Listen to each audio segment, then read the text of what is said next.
of your great local WA sport in 2021.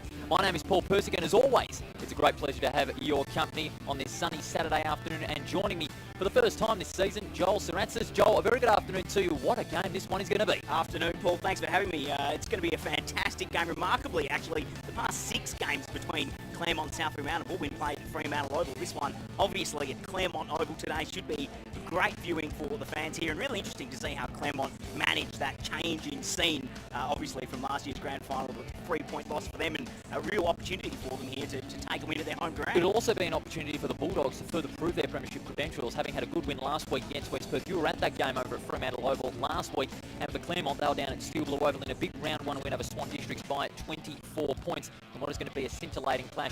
We're going to take our first break, a quick break here on front row screens at Rubber Fitness Stadium, but when we do come back, all the team lineups and the weather on this Saturday afternoon. It's our round 2 match of the day. Claremont up against South Fremantle. Back with more after this.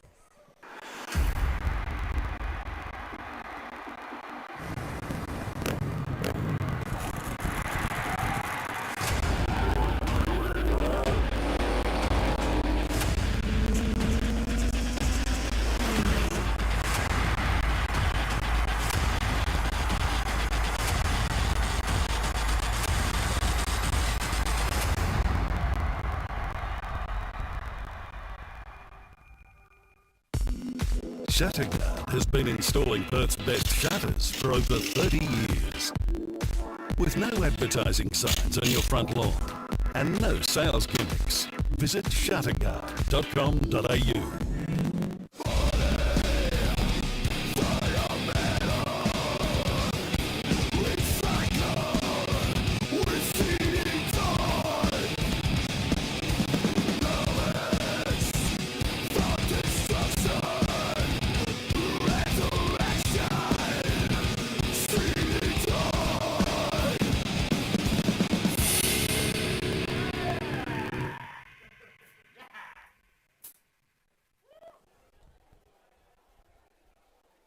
Welcome back to Revo Fitness Stadium. It's our round 2 match of the day live on front row screens. The grand final rematch between Claremont and South Fremantle. Both good wins in round 1. Both sides looking to go 2-0 in the 2021 OPTUS WAFL season. Let's now go, Joel Sarantzis, to the team lineup, starting off with Claremont.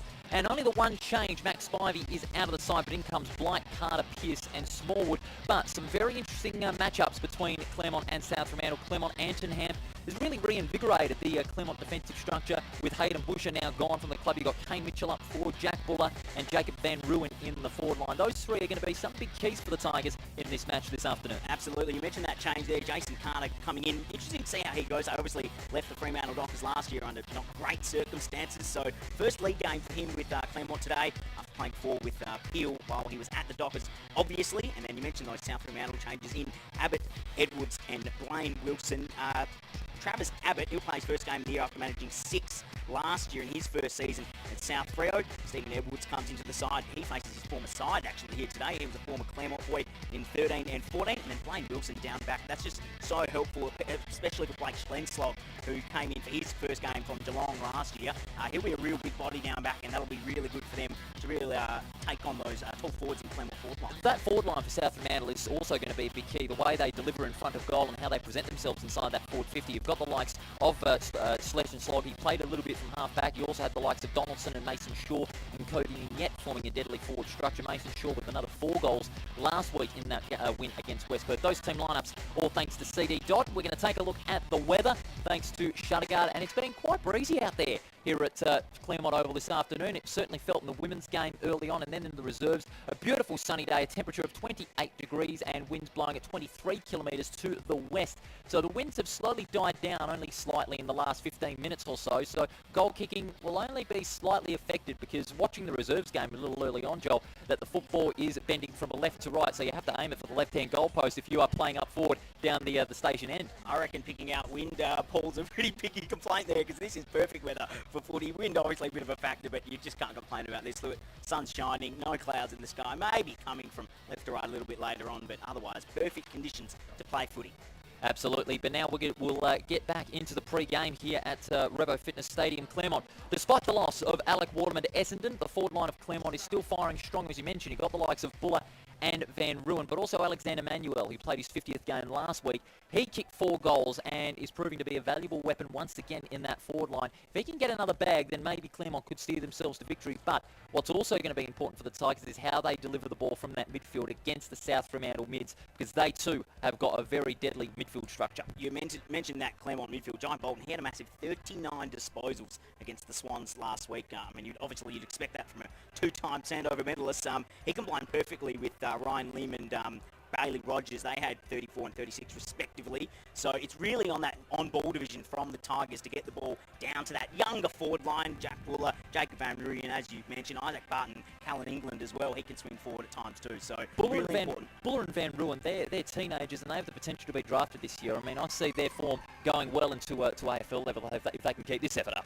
Van Ruin, 2 goals last week, and Buller 1 goal 3. He'll look to obviously increase his accuracy this time round in round 2, but otherwise that's where it really will be won and lost for the Tigers. From a South Freo perspective, I mean, last week it was really they just gelled together in that last quarter. The cream just rose to the top. Absolutely. There, and especially that on-ball division. Cody Nignette, as you mentioned earlier, 5 for him last week, and when he moves up the ground, he sets up the play from behind him as well. He's just got the skill and the footy nous to move it back going in an attacking sense. So it'll be really interesting to see how the Tigers take him on today. But also the battle in the hit-outs as well. Oliver Eastland versus Brock Higgins. What a matchup that's going to be. That could also be a decisive factor. But the edge is going with Eastland because he does a little bit more around the football. Brock Higgins, you know, good for him. He throws his weight around. He's a very good ruckman. But Oliver Eastland just does a little more around the football. He can push up forward and kick those goals when Claremont need that extra forward weapon. He's very versatile. You mentioned Higgins. He had 48 hit-outs last week. That is massive. So he's got that massive frame, that big body, and he really gets the ball going forward from the centre clearance situation. Absolutely. And not just from the centre bounce down, but also around the ground. He uses his body well to get the ball moving in their direction. Obviously helped out by Matty Parker, who came back last week from the AFL. He was fantastic going forward, and he's just got that explosiveness away from the contest that is really a level above what everyone else is producing so far this season. Tip for a win today. Who's your winner? I'm going to go South Freo, Paul, but don't take that to the bank by any means. I'm going South Fremantle as well, but by less than a goal. I reckon it's going to be a very, very close one. You're live from Revo Fitness Stadium here in Claremont. A bright sunny day. There are a little bit of cloud cover from the west of the ground, but it won't be bad of an effect on the players here. Eastland and Higgins staring down each other. We are underway. Round 2 match of the day, our grand final rematch. This one is set to be an absolute ripper. It's going to be Eastland and Higgins to do battle in the ruck. Good bounce by the umpire. Higgins gets the first tap out. Was at the part there of Parker. Dispossessed. Higgins gets it back, but great play in the end there by Edwards. He gets a clearing kick out towards the forward 50. Well spoiled out the back. Rioli overran it, but great play in the end by Glenn Byron.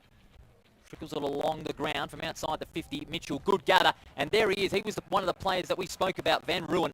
He takes the mark from 47 metres out. He plays on immediately. Swings it high towards the top of the goal square. Was he held there, Jack Buller? No, umpire calls play on.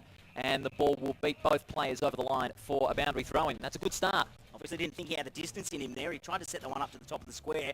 Not a lot of movement out of the square for him, so probably a good play by the end of Claremont to lock that ball in the pocket. If they can keep that ball locked in that forward zone, then South Fremantle would be under a little bit of pressure because Claremont, they are very hard when they've got the ball in that forward line. Good tap out there by Eastland to Mountford, and the kick comes in from Schleith, and that is out of bounds on the full. Free kick will go the way of the Tigers. Into the first minute of this match on the Grants Car Stereo scoreboard. Free kick will go the way of Ryan Lim in game 111. He's going to set it up to the hotspot. Huge pack of players will fly. Over the top goes Eastland, but no mark. That was a brilliant mark taken there by Byron. And a full back. Byron's going to size up the options. Elects to go out wide and finds Rioli on the left back pocket.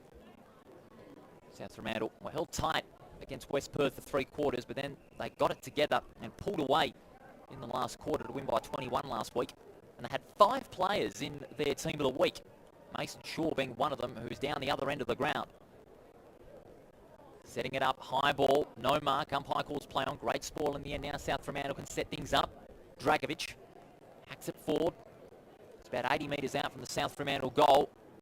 Good team tackle there by Martinez, but Dragovic again for South Fremantle rescues the ball. It's a long kick towards the offensive 50, and the intercept mark taken by Lim. He's going to get a move on right away. He kicks towards a 1-on-1. Bolton is going to snap it over the shoulder and find Callan England. He played a good game last week against the Swans. Passes it down the line. A good mark taken by Jason Carter. Carter moves it on immediately. Dangerous kick and a disappointing one. Good intercept by Schlenslog. If I can get that one right. Schlenslog, the former Geelong player, forcing it out back to Chad Pearson. Not the easiest name, Slingshog, is it? No, not at all. He's going to go back to Slingshog. We need a nickname for him, Paul. The Sog. Former Geelong star. He came back to Waffle level with a vengeance last week. Down towards centre wing. Higgins over the top, but there was high contact, and the free kick will go to Oliver Eastland on right centre wing. Interesting battle that is going to be. Under 3 minutes on the Grants Car Stereo scoreboard. Martinez loses possession but gets it back. Hand pass out to Hardesty. And Claremont clear it out of that congestion. England with another good mark.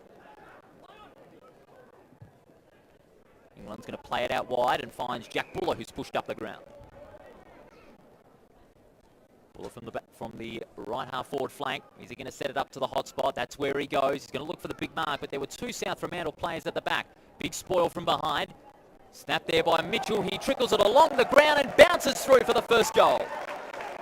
Kane Mitchell read the contest brilliantly out the back and had the presence of mind to snap around the corner and dribble it through for the first one of the afternoon. Great goal. Goal from nothing, essentially. That one just popped to the top of the 50, inside the 50, and hands off hands. He managed to snap that one through. But South Freo, where they're really falling down, is that movement coming out of their back line. Not a lot of movement down the ground. Claremont implementing this one-on-one structure, not much of a zone, so that's finding it hard for the Bulldogs to get out of their defence. They're falling down on that movement coming out of the back line. But also, Kane Mitchell was able to stay down in that contest and gather possession off the back of the pack. All South Fremantle players went up for the mark in that contest, so there was a bit of a communication breakdown, so to speak, in that defensive 50 for the Bulldogs, one that they don't want to repeat in the early goings of this matchup. Kane Mitchell with the first goal. A Sandover medalist as well, former player with Port Adelaide. 133 games of football in the lead up to today. We'll keep you right up to date with some of the other games that are going on today. And don't forget, a little later tonight, we've got Perth and Swan Districts under lights at Mineral Resources Park. But here, it's Claremont leading by a goal. Bolton overruns it, but supports Mountford. Mountford gets the hand pass out, back to Bolton. Can't break through the tackle. He's caught by Datston, but there's a free kick. That's going to go the way of the Tigers. Mountford will send it up immediately. That's a risky kick and immediately chopped off there by Dragovic. He's going to set it long. Good spoil from behind. To the path there of Carter. Carter gets the hand pass out, finding Hardesty, the captain, the co-captain of Claremont. Sends it down the line on the left centre wing, and that's a fine mark taken there. Ryan Lim, he's taken a couple of good ones this afternoon thus far. Centering ball, disappointing kick. Plays on. Releasing Rioli. Rioli sends it long. That's a well-weighted kick. It's a 2-on-1 inside that forward 50. Good tackle in the end there on Parker. Claremont doing everything they can. They've got the numbers. Well played in the end there. This is Edwards. Edwards caught. Umpire says play on. Claremont getting the ball out as quick as they can. Good hip and shoulder there by Schloif. Can he get the sit? Close to the boundary line. And the Tigers getting themselves out of strife there. Luckily not deliberate for their sake. Tackling intensity from both sides here. Love to see that, as you'd expect from a grand final rematch. Claremont, though, coming out of their defence. Two short options they tried, both cut off. So really need to make sure they fix that ball movement up going forward for them. South Fremantle kicking to the western end of the ground. Tap one by Higgins out the Schloith going down there. Strom hacks it forward. They'll contest about 45, but the ball will beat both Anton Ham and Noah Strom. This is where South Freo were fantastic last week, locking the ball inside their 50. West Perth just couldn't find a way out, especially in that second half, and that's obviously where they got the score on the board last week, so we'll see what they can conjure here. Some fans by the apartment blocks enjoying the action. Eastland out in front, loses it to Eastland. Strom receives a hand pass, bundled out in the tackle. Lim, hand pass out, Bolton. Goes long without hesitation. Bulldogs have the numbers around the pack. Good run on there by Treacy, but he just couldn't get a hold of it. And another stoppage, this time Claremont getting out of that defensive 50 through the kick of Bolton. Claremont really flooding that back 50. You can see no one in front of that contest there on the wing, so that's clearly a directive from Ashley Prescott. Get back as we move forward. Everyone stream on the overlap. Higgins favoured by the throw-in. He wins the tap out, but Rogers in front gets the hand pass out, finding Patmore. Gets it back. Oh, a couple of Claremont players losing their footing. Hard tackle there on Baldwin. The tackle inflicted by Miller, but it was a push in the back. And Baldwin will take the free kick.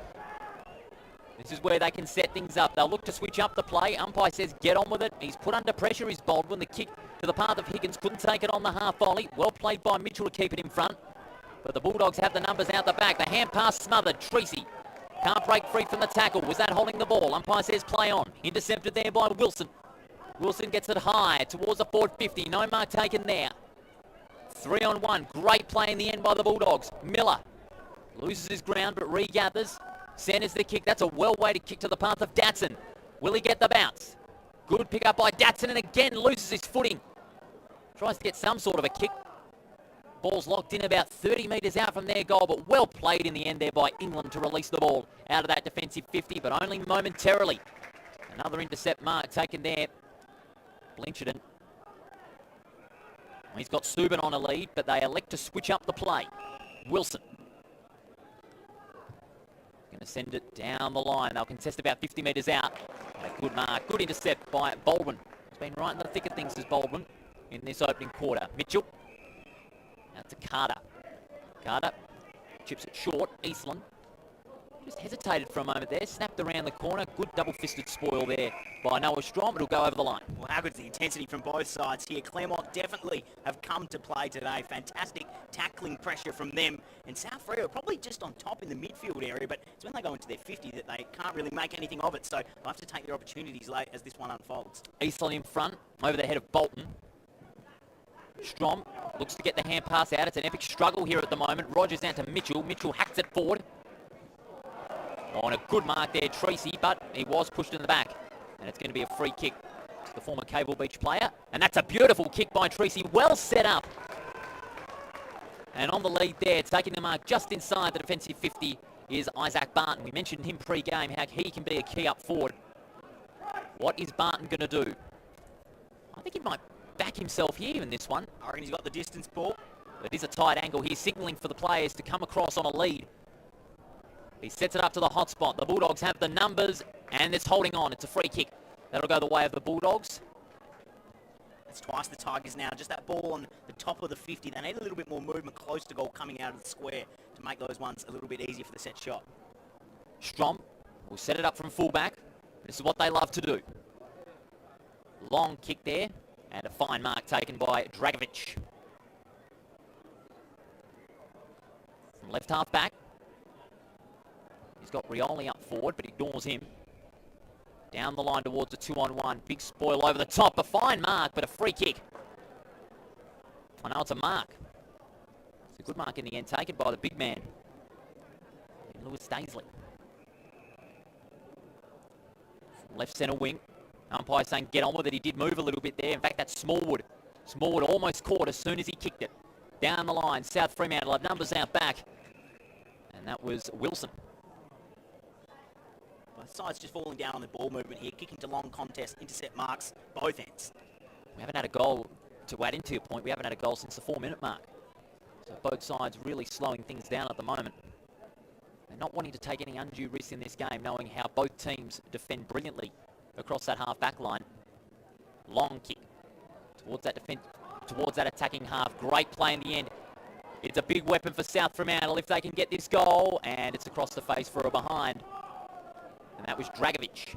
Fantastic front and centre there at the contest, and we were talking about those long balls down to the contest, and he just got front and centre, read it beautifully off the pack, couldn't capitalise though, just missed that one. Out of the back pocket, hand pass comes to Mitchell. Great smother there by his fellow number 1 there, Hayden Schleif. We'll have a throw in. It'll be right on the 50. South Freo probably just on top at the moment, just not making it count on the scoreboard. So if that last point went through, that would have been huge. Dylan Mayne's already had 5 touches. He's been fantastic, obviously, so far in this one. Higgins wins that tap out from behind. Dragovic, ball spills out. Bolton gets the hand pass away, but the Bulldogs around the back of the football have the numbers. The hand pass comes out, was aimed for Edwards, but the ball beats him and Kane Mitchell for a boundary throw-in. A couple more of those stats. Who's been busy for the Bulldogs? You mentioned those hit-outs. 4 to Brock Higgins already. He's really dominating around the ground. Oliver Easton just 2 for him. So Higgins making his big frame. You can see it there on film. Look how big, much bigger he is than Eastland, and that's just a huge matchup for him. And they really got to dominate that ruck position. Special comments from Joel Saratzis this afternoon. Treacy goes for a dash. Down the line. Sends it long towards the half-forward line. Schlessock with the intercept, goes for the short pass, and at full stretch, a fine mark by Zachary Strom. Strom sizing up his options now. 1-6-1 behind. Played 12.5 minutes on the Grasscast stereo scoreboard. Over the top goes Miller, couldn't take the mark. Datsun dispossessed, and it'll be over the line once again. Neither side able to get that fluent movement forward. It's still just kicking to long contests, and it's being put over the boundary line pretty easily by both defensive setups so far. Both sides would love a goal as well to stem the flow of what's been quite a tussle between both sides. Buller, this time in the ruck. Schleuf, was he held without it? Umpire says no. Claremont thrust it out. Treacy. Mitchell looking to get the hand pass back to Treacy. Releases it before he got to the boundary line. Schleuf put his head over the ball. No free kick. Schleuf taps it back to the boundary line, and we'll have another throw-in. Pre-game we said that Claremont midfield's really where it's going to be won and lost for them. Kane Mitchell and Jai Bolton really working into the game now. 5 and 4 respectively for them. Ryan Lim as well with 4. So really getting the numbers, but just not moving it forward properly, not giving their forwards good looks at it. That's what can really make a difference in this game that we mentioned at the start of our coverage. Claremont wanting a free kick. Umpire says no. And the kick will be intercepted by Smallwood on left half back. Dropping short. Lucy. Lucy goes down the line. Van Ruin gets it on the second grab. That's a fine mark by the youngster in his second game of league football. And Van Ruin just giving Rakovic there a little bit of a know about it there. In fact, no, he wasn't paid the mark. Was it over the line? I thought he took it on the line. That was a fine mark too from Van Ruin. And yes, the mark has been taken. It'll be paid by the umpire. Looked to have taken it inside the line or on it at least. Always it was a fine mark. Always a mark for me. Always a mark. Great play by Barton. Goes past one tackle. He centers the kick out to Mitchell and he takes the mark. Again, opening up space on the exposed side of the ground, working wonders for the Tigers. Neither side really implementing that switch to right there, and Kane Mitchell just got loose in that forward 50, and credit to obviously Van Ruin. That was a fantastic grab right here on the broadcast side. Double grab. Always a mark for me, Paul. Always a mark. No doubt about it. So Mitchell for the second. 35 metres out. Start straight, Nets stay straight. Kane Mitchell gets his second goal. Claremont have got a bit of a run on here. First 15 minutes of this matchup, 2 goals straight to 1 behind on the Grasscast stereo scoreboard. And we'll take you to the CD.replay now of what was a fine set shot for goal by the former Sandover medalist. Nice and steady. Very deliberate approach. 2 goals straight that he has got. On fire, Kane Mitchell. 6 touches already, 2 goals. Time for South Fremantle to maybe look at just nulling his influence. He's been fantastic, and as we mentioned before, that Claremont midfield just starting to get on top, and you can see when they do manage to get out the back and move that ball pretty fluidly going forward, it creates goals. So South Fremantle need to stem that flow, especially in the midfield at this point in time. But if you look at how Van Ruin created that opportunity by sending the ball across the ground where Barton was to take that mark, and then with a beautiful lead on by Kane Mitchell, who was able to present himself inside that forward 50, South Fremantle would need to go man on man, I reckon, if they'd want to stem the flow here. But another centre clearance goes Claremont's way. It's a high kick towards the forward 50. Wilson couldn't take the mark, but he gets the hand pass back out there from Strom. South Fremantle under pressure now. The tackle applied there by Patmore, and he's been pinged. Patmore will get the free kick. Forward pressure working wonders early for the Tigers. Patmore from outside 50. He's sending it in the Buller direction. Good spoil in the end there by Wilson, and there's a bit of pushing and shoving going on there. Early tensions in this grand final rematch. 10 tackles to 4 so far Claremont's way. You can see that coming out as well. Just the intensity they brought to this one early. Fantastic from them. Ball thrown in about 40 metres out from their goal. Claremont will want another one. Higgins from the back wins the tap. Rogers off the step, snaps towards the top of the goal square. Van Ruin, was he pushed out of it? Umpire says play on. Strom out there to Buller, who snaps, partially smothered off Wilson. Buller with the rebound opportunity. And it is rushed through by the South Fremantle defence. A rush behind. 2 goals, 1 to 1 behind. Claremont leading by 12 points. Really on top here, Claremont. South Freo just need to stem this flow somehow, because in all facets of the game, Claremont just rising to the top now. The Bulldogs out of the back pocket, back towards the defensive side of centre. Higgins couldn't pick it up on the half volley. Rebounds. Eastland provides a strong tackle. Hand pass comes out from Woods. Overrunning it there with Ninyet. Players converging on the football. There was a holding on. And it'll go against the Bulldogs. They've conceded a few of those free kicks that has allowed Claremont easy opportunities to get forward. Martinez, who had a great game last week, but that wasn't so great. The kick immediately intercepted by Zach Strom. He's got no one towards him. Moves it on from right centre wing. It's a high kick. 3-on-1 in favour of the Tigers. Trying to bring it in with the one hand was Hardesty. Umpire calls play on. Good tackle provided there by Martinez on Donaldson. The ball's not going anywhere further. Claremont getting away with one there. Really should have cleaned that up. There was 3 Claremont players all going for that mark. Really should have been taken and probably implementing the switch there too. They had space on the far side of the ground, so got away with it there. Good result for them. Eastland with another tap out. Edwards held on to, and another free kick. Claremont. And 50. Oh, I'd have to say Ninyet would not be too happy with that. Unfortunate for Cody Ninyet, yeah, but the Claremont midfield is just swarming at the drop of the ball. You can see so many numbers as soon as the footy hits the ground, and that's resulting in these free kicks from South Freo. Lim sends it inboard. That's a good kick. Pat Moore goes for the short pass. Dropping short there of Manuel. He goes with the left foot. It was a hesitant kick. It won't make it under to the top of the goal square. Treacy and Rioli 1-on-1, but the ball beats them both. Much better entry there. A lot of space inside the forward 50 in front of the kicker, which we haven't really seen yet today so far. All the goals being a little bit scrappy. Obviously, Kane Mitchell got that one out the back, but that's a much better entry for them. Really need to clean up that entry inside forward 50 from Claremont. 19-minute mark of this opening quarter. Thanks to Grant's car stereo. Higgins from over the top. Taps it down. The hand pass comes out. Schlensog mopped up in a good tackle, and he's gone, holding the ball. Another free kick going the way of Claremont. Their tackling pressure, as you said, Joel, has been right on target at the moment. And this will be an opportunity for Claremont's third goal. The free kick will be taken by Callan England. Pretty much going at double the tackle rates here. 14 to Claremont, only to 7 to South Fremantle. And you can see that all around the ground, the intensity that they bring in the midfield. Replay thanks to CD Dot on that fine tackle put on by England, and this will be for Claremont's third goal to get the margin out to 18 points. From 40 metres out. The wind it stays to the left, and it is a behind. 2-2-14 to 1 behind. Ryan Lim right in the thick of things. 7 touches, Joel, in the early goings. Absolutely. That Claremont midfield, Lim, Kane Mitchell, they're all getting their hands on the ball. 7 for each of them. And it's the defenders for South Freo who are getting the most of the ball, which isn't obviously who you want the ball in the hands of. So they'll need to fix up that midfield play at the moment. Pearson gets the hand pass over the top. He gets it back. Sends it down the line towards left centre wing. No mark to Dragovic. Fine play by the Bulldogs, but again curtailed by the tackling pressure of the Tigers here. Sent forward, off the ground there by Martinez. Going in hard there at the football with Zachary Strom. Hand pass comes out to the direction of Schloith. Intercepted. Claremont are now clear.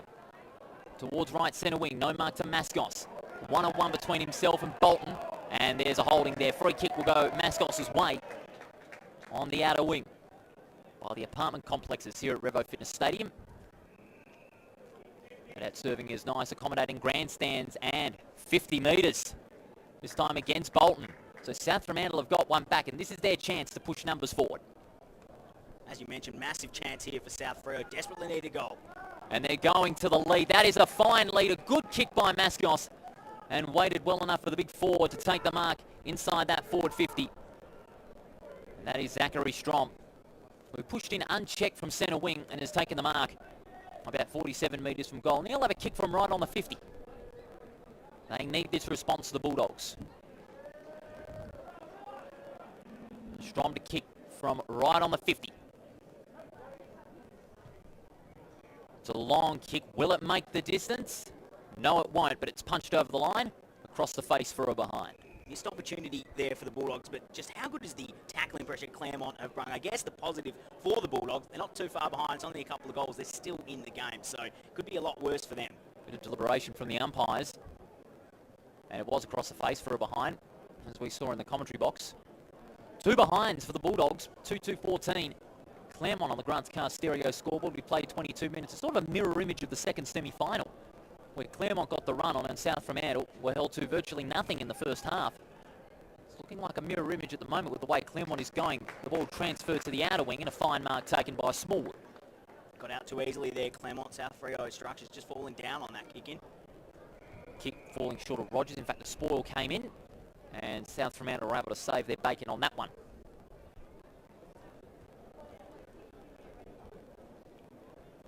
We'll go around the grounds in some of the other games a little bit later on. Some real crackers that we have in store here throughout Western Australia. But here in the early goings, it's been Claremont. They lead it by 12 points. Mascos, clear and kick out of the centre. Hard courage in the air there, and the free kick will go the way of the Bulldogs. Advantage is paid. Shaw gets the hand pass out. The centering kick comes in, looking for Parker on the lead, and he takes a good mark. Parker running in brilliantly, was able to present himself inside that forward 50 and take the mark. He plays on, swings around the body, and Parker gets the response for the Bulldogs.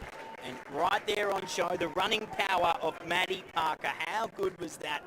Out the back, managed to push forward from the midfield, unmarked as well. That's just that explosiveness away from the pack that he's brought to South Freo this year. Great goal from him, and really need to watch that in that Claremont midfield if you're them, because he will get off the chain eventually. Well, he was last week when he kicked a big bag of goals, the former Saint, and was a big presence in the midfield. Matty Parker will look to resume his good form in the red and white in 2021. 1-2-8 playing 2-2-14. I don't think this will be a long quarter.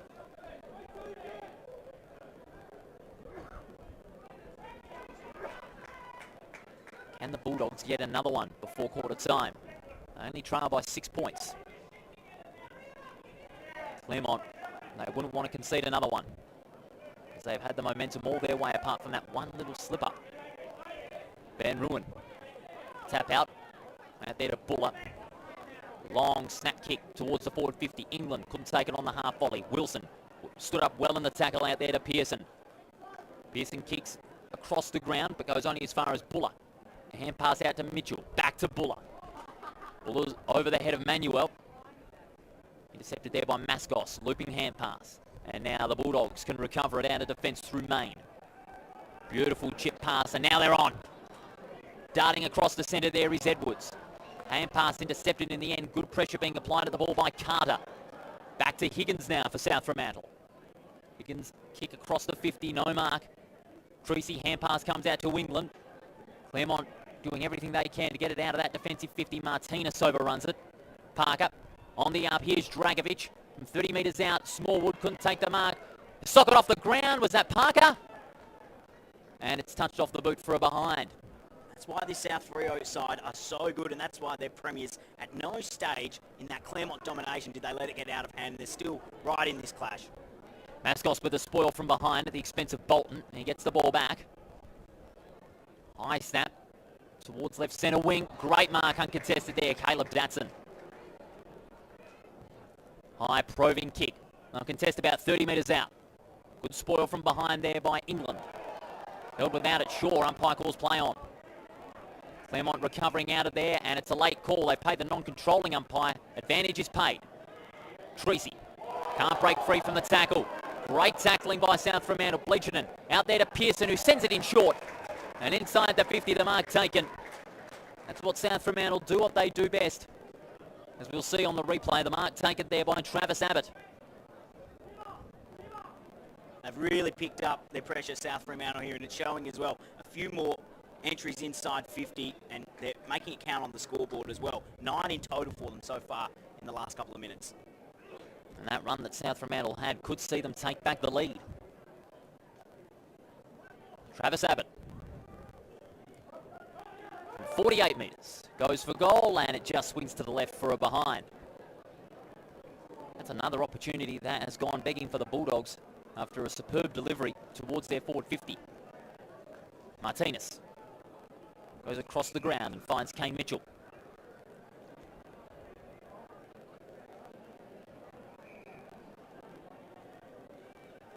Mitchell sizing up his options. He's been told to get a move on. Doesn't know where to go. He's going to send it down the line towards a contest. A fine mark too, Dragovic. Dragovic is sending it across the ground. Finds Donaldson, who has about 20 metres of space. Can he get the sit? Yes, he does. Gathers, sends it long towards the forward 50. There's a 3-on-1 in favour of the Bulldogs. Fine mark taken there. A brilliant mark inside forward 50. And this will be a big chance for the Bulldogs to get back the lead. Mark taken there by Cody Ninyet. We kicked 5 last week. And he'll be looking for his 6th in 2 games. just set up too well across that half-back line there, South Freo. Claremont couldn't find a way out and resulted in this kick at goal. Ninyet from 25 metres out directly in front. Made no mistake about it. Ninyet gets the couple in a row for the Bulldogs. And South Fremantle will lead it for the first time late in this first quarter, 2-4 to 2-2. Just how good have South Fremantle been at taking on that pressure from Claremont early, and they never let it get out of hand. And now you can see their setups coming to fruition. Blaine Wilson, he's had 8 touches and 4 marks across that half-back line, and that's what we talked about pre-game. Him coming in, helping Ash Lexog down there, and it's really shown that Claremont just can't get out. And going forward, South Fremantle too strong. Ninyet will take those every day of the week, and he'll put them through. That's why he's got 6 goals so far already this season. Now, they've also, South Fremantle have been able to use their forward press to great advantage. They're able to get numbers forward very quickly for those intercept marks and push back into that inside forward 50 very quickly. See Matty Parker there, he's one who's been doing that exactly right, and he's already back in the middle now, along with Nick Subin there, ready to take this next centre clearance. We're in the 29th minute. South Fremantle lead it by 2 points. Lim can't break free from Dragovic, but he gets the kick out. It's a higher one outside the centre square. The mark's being taken. Blaine Wilson sends it long. And now there's Nicholas Subin, as you mentioned. Subin high, probing kick in the Donaldson direction. Edwards couldn't take the mark. He's going to get the sit, but he's beaten to it there by Mitchell. Mitchell straight away laid down, and a superb tackle by Edwards. And we'll have ourselves a ball up just inside the Bulldogs attacking 50. Former Eagle Blaine Wilson, what an in he is this week. That's his 9th touch, 5 marks rather, he's taken already. Incredible stuff across the half-back line. Ball gets the tap out, but it's snatched in the end. The shot comes in from 35 from Subin, and it's missed to the outer side for a behind. Now it's a 3-point lead in favour of the Bulldogs. Reigning premiers looking to strike another chord this season and go 2-0 after their win against West Perth last week. Long kick, waited well enough for Rogers, and he takes a good mark at full stretch. This is where they've struggled, Claremont, getting out of their defensive 50. See what they can conjure here. On the outer wing, and there's the siren. Claremont, they started off strongly in the first 15 minutes with the first 2, but then South Fremantle got the counter-attack going with the ball locked in inside their forward 50 and able to muster 2 goals, 5, and they lead it by 3 points in this first quarter. Joel, South Fremantle, they got the run on back once again to lead it by 3 points, and Claremont, they've got a little bit of work to do to close out these quarters. Really a tale of 2 halves that first quarter there. Kane Mitchell at the start, he had 10 up to quarter time. He's kicked 2 goals, and it was him who got them going forward early, Claremont, with a lot of hard pressure, tackling pressure, numbers around the footy, at the fall of the ball, and they were getting it forward. But South Fremantle just took that on, didn't let it get out of hand, stayed in the clash, and you can see their class going forward, especially rebounding from that half-back line. They intercept mark, move it quickly, and their forwards will gobble those up every day of the week, those clean entries inside, and you can see the running power as well from their midfield to help out those forwards on the entries in for the inside 50. So South Fremantle just really showing why they're premiers. Incredible stuff from them, but if Claremont can maintain that pressure, as you say, for the next 3 quarters, great contest on our hands here. Claremont trailing by 3 points here at Revo Fitness Stadium in the grand final rematch here on front row screen. So stay right here. We'll be back with all the second quarter action right after this in our WAFL match of the day.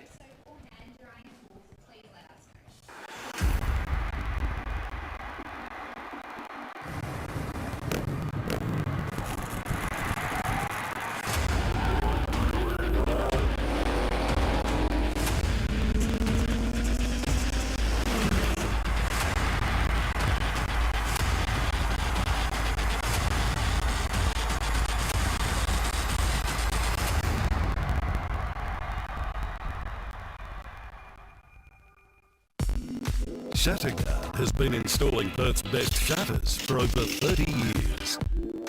With no advertising signs on your front lawn and no sales gimmicks, visit shatterguard.com.au.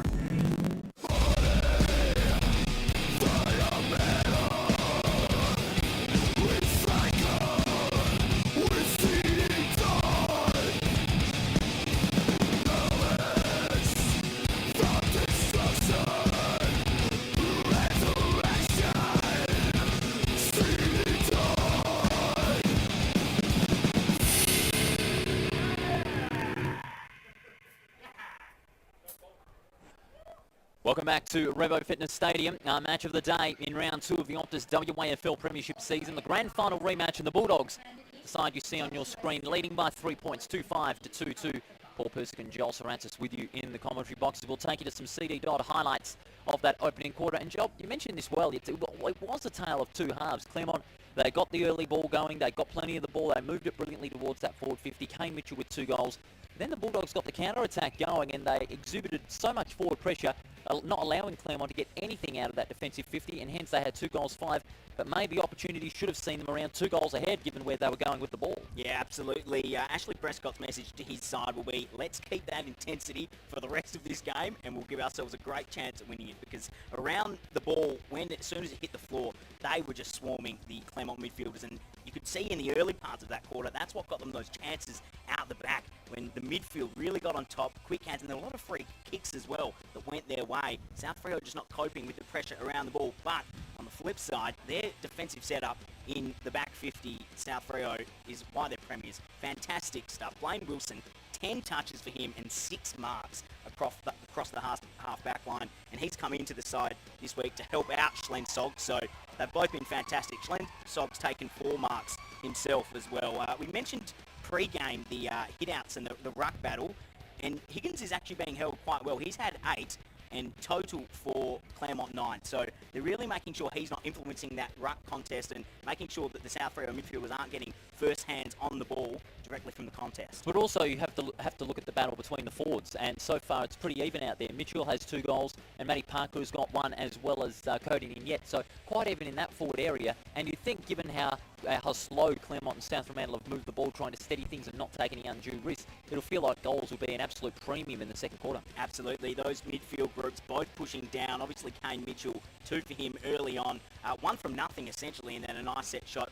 Cody Ninyet, he hasn't had a lot of looks at it, not a few opportunities for him. As you mentioned, ball movement not too quick, so that's probably not helping out a player like him pushing up the ground from the forward flanks to really wheel around and get it down to Dylan Main deep in that 50. But Matty Parker's running power on full display there. That goal was fantastic. He came straight from the midfield. No one even went with him, and I guess that's a case of, can you keep up with him, or is no one looking where he is? It's difficult to keep up with Matty Parker if he's at his best, no doubt about that. We'll go around the grounds now for some of the other games. A couple of crackers in store today. We've got East Perth and Pure Thunder. We've got West Perth up against the West Coast Eagles, and Pure Thunder doing a bit of a job on the Royals at the moment. Absolutely. 32-13 they lead over there. And as we go through some of the other games, East Fremantle 20, they lead Subiaco 13.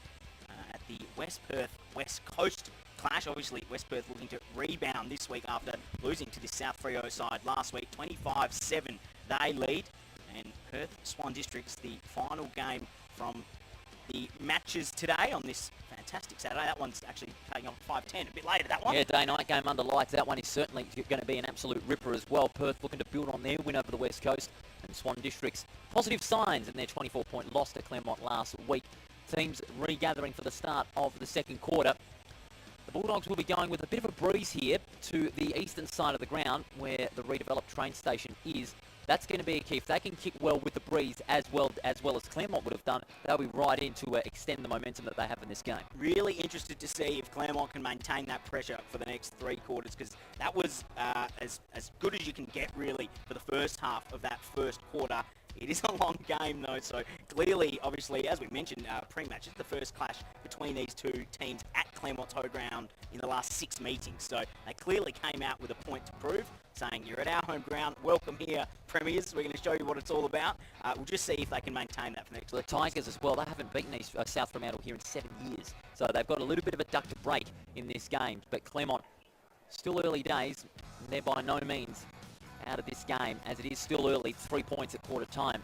I think South Freo haven't quite hit their straps in that midfield area yet, Paul. I think if they can get their hands on the footy first and get those entries to Main and Ninyet, it'll really be telling in this game if they can get on top of them. And that was really the story last season, you know. They weren't a 4-quarter side, but they were able to get the job done in the last quarter.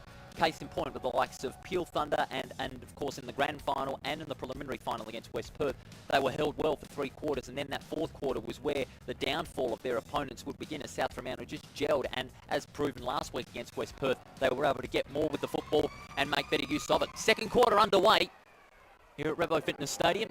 3 points the margin in favour of the Bulldogs. It's going to be Buller up in the ruck against Higgins. They may be shifting Eastern up forward. Higgins gets the tap out, and now the Bulldogs can get it clear. And the tackle applied by Buller, holding the ball. He'll get the free kick. tackling applied, the tackle made on Parker.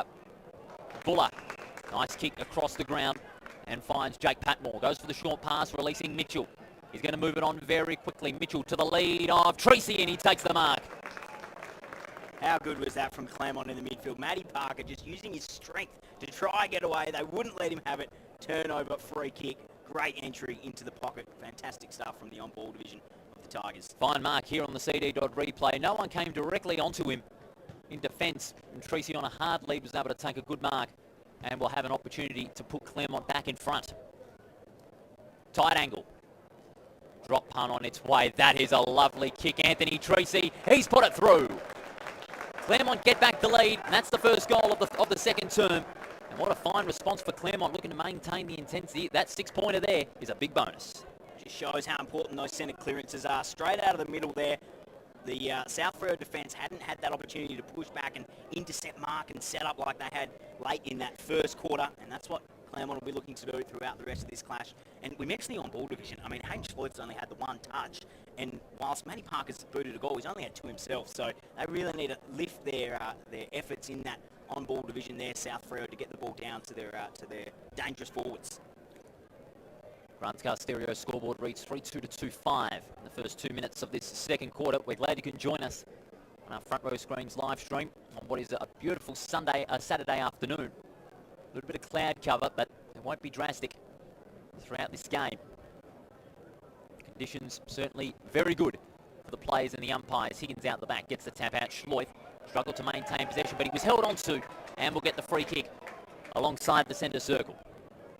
Schleuth bombs it long, bumped off it as soon as he kicked it, and that's going to be a free kick down the field. I have to say, you cannot be doing that when a free kick is against you. Well, we asked for intensity from Claremont on ballers. That was probably a little bit too intense there, just a bit late on the hit, and that was a free kick every day of the week. And the pass coming in from Miller, and straight away decided to let that one go. He kicked it inboard and found his teammate there for South Fremantle. And this will be the response that the Bulldogs have needed after that first goal conceded in the first minute.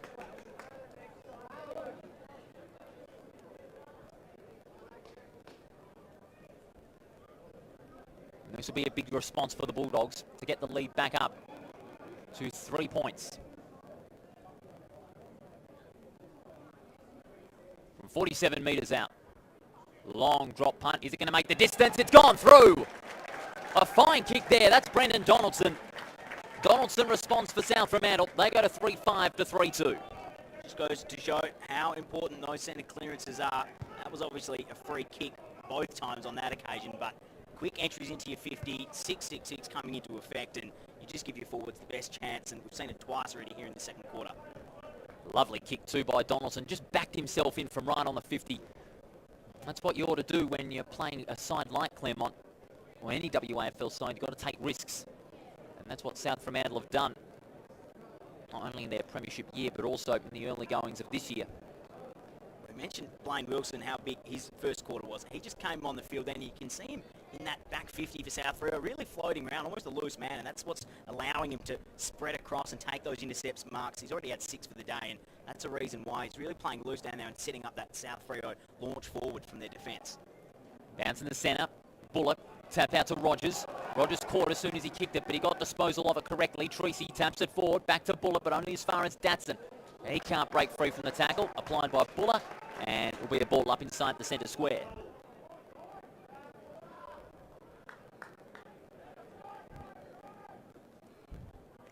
Mountford. Higher probing kick. Now contest 2-on-2 here. Manuel couldn't take the mark. It bobbles out. Bolton breaks through 3 tackles. Gets caught as soon as he kicked it out the back. Fine spoil from behind there by Schlenstock. Hand pass out. At ground level, Schlenstock. Can he get clean possession? Yes, he does. And close to the boundary line, but over. How great's the arm wrestle in the midfield?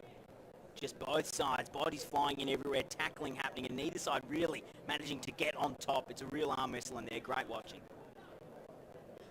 Throwing it about 30 metres out from Claremont's goal. Higgins over the top, gets the tap out. Manuel overruns it. And the Bulldogs might be in trouble here. Did he drag it in? Yes, I think he's gone, holding the ball. And it'll be a free kick. That'll go the way of Alexander Manuel. And he'll have a shot from about 35 metres down, as we see on the CD replay. A good team tackle applied on the Bulldogs. and will be rewarded with a possible goal if Manuel can thread this one through. Exactly what Coach Ashley Prescott would ask for. And 50 metres, and that is against Chad Pearson. That's the second one.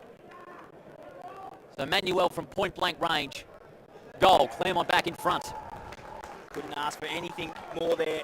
Claremont forwards just swarming as soon as the ball comes into play, and you can see that all around the ground. Real directive here to come out and tackle hard. But also the undisciplined. You don't want to have any ill-disciplined moments in such crucial games. That one may steer the ship Claremont's way if South Fremantle can't get it together. Because that is two 50-metre penalties against South Fremantle that has resulted in opportunities inside that forward 50 and goals. Absolute killer. Big effort from Claremont early in this one. And yeah, you can't be giving those 50 metres away. That's what hurts you the most. 2 of the last 3 goals have been scored by the Tigers. We're inside the first 6 minutes. And the margin, 3 points. The goals starting to come in for both sides. Buller again in the ruck. Please now shifted up forward. Higgins takes it with 2 hands. Gets the clearing kick out of the centre square. Mitchell in front. Unkind bounce. Mitchell one-on-one with Datson. Can he get the sit? Yes, he does. Immediate hand pass out there to Parker. Bumped out of it and a beautiful... And that's a high tackle there by Buller. Free kick will go Parker's way.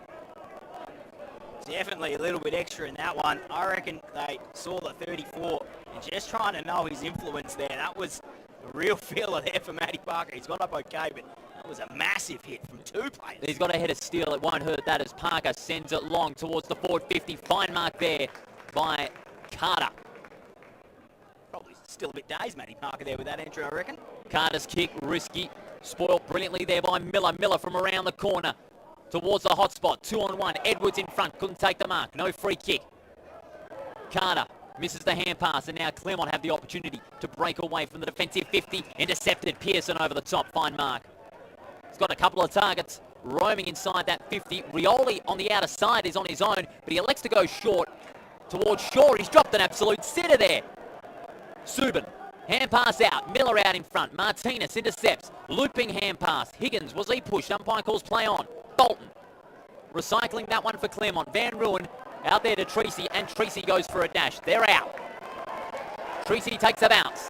He can go over the top. Finding England. He's got Patmore in support if he wants it. Has to delay it there for a moment. Lovely kick too by England. He sends it over the top to Van Ruin. He couldn't take the mark, but the ball will go over the line for a throw-in. A great passage there by the Tigers, set up by Treacy's dash across half-back. Matty Parker comes to the sidelines. I'm sure he'll get his head looked at from a train because that was a massive hit earlier. Massive missed opportunity there for the Bulldogs. They lowered their eyes going inside 50, and that's exactly what you want, but couldn't hold on to that mark, and as a result, it's the other end of the ground. Higgins out in front, gets the tap. Only as far as Lim. Hard tackle. The intensity really turning up here. The kick down the line towards right centre wing. Out the back. Baldwin. Direct hand pass. That's a Hardesty. Hardesty sends it across the ground to the outer side. Good pick up. A steady one there by England. England goes in board to Lim. He couldn't take the mark down low. And this is where South Fremantle can do damage, but the kick was a disappointing one. And again, Baldwin steady on his feet. Picks it up, gets the hand pass out to England. Goes to the lead of Mitchell. Mitchell going in board. Good kick, finds Mountford. Mountford gets the hand pass out, releasing Bolton. It's a high, probing kick towards the forward 50. Patmore couldn't take the mark. Free kick. Patmore was held. He'll take it. Legal block in that contest. And Patmore will get the free kick to further extend Claremont's advantage, as we see here on the CD Dodd replay.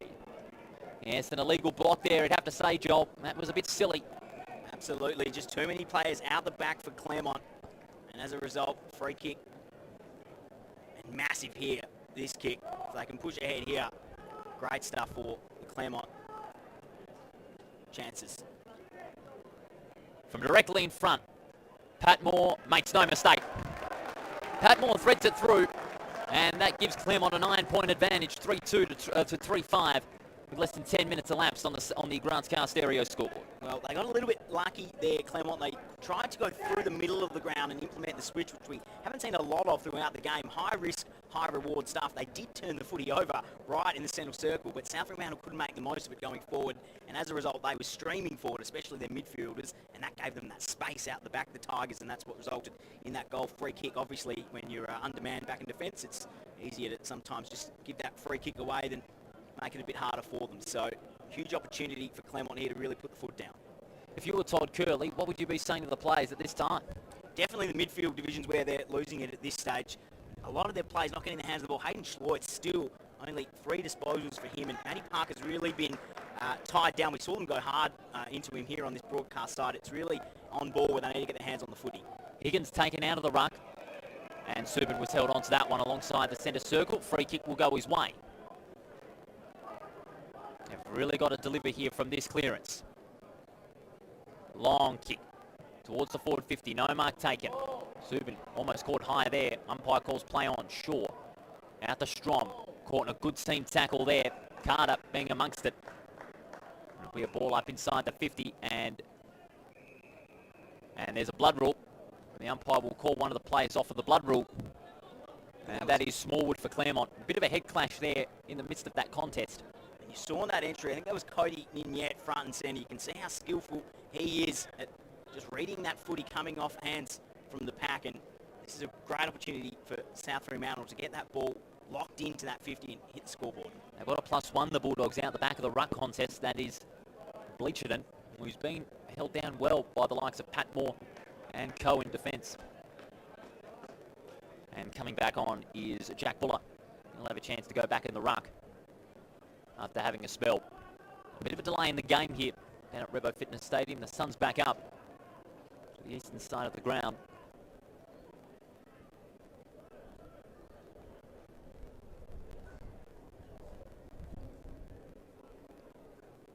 The umpire will get things back underway after that blood rule delay. With Buller and Miller. Miller works it to the front, but only as far as Baldwin. He clears the kick only momentarily. Subin bundled out, a good tackle there, and another ball up just inside the 50.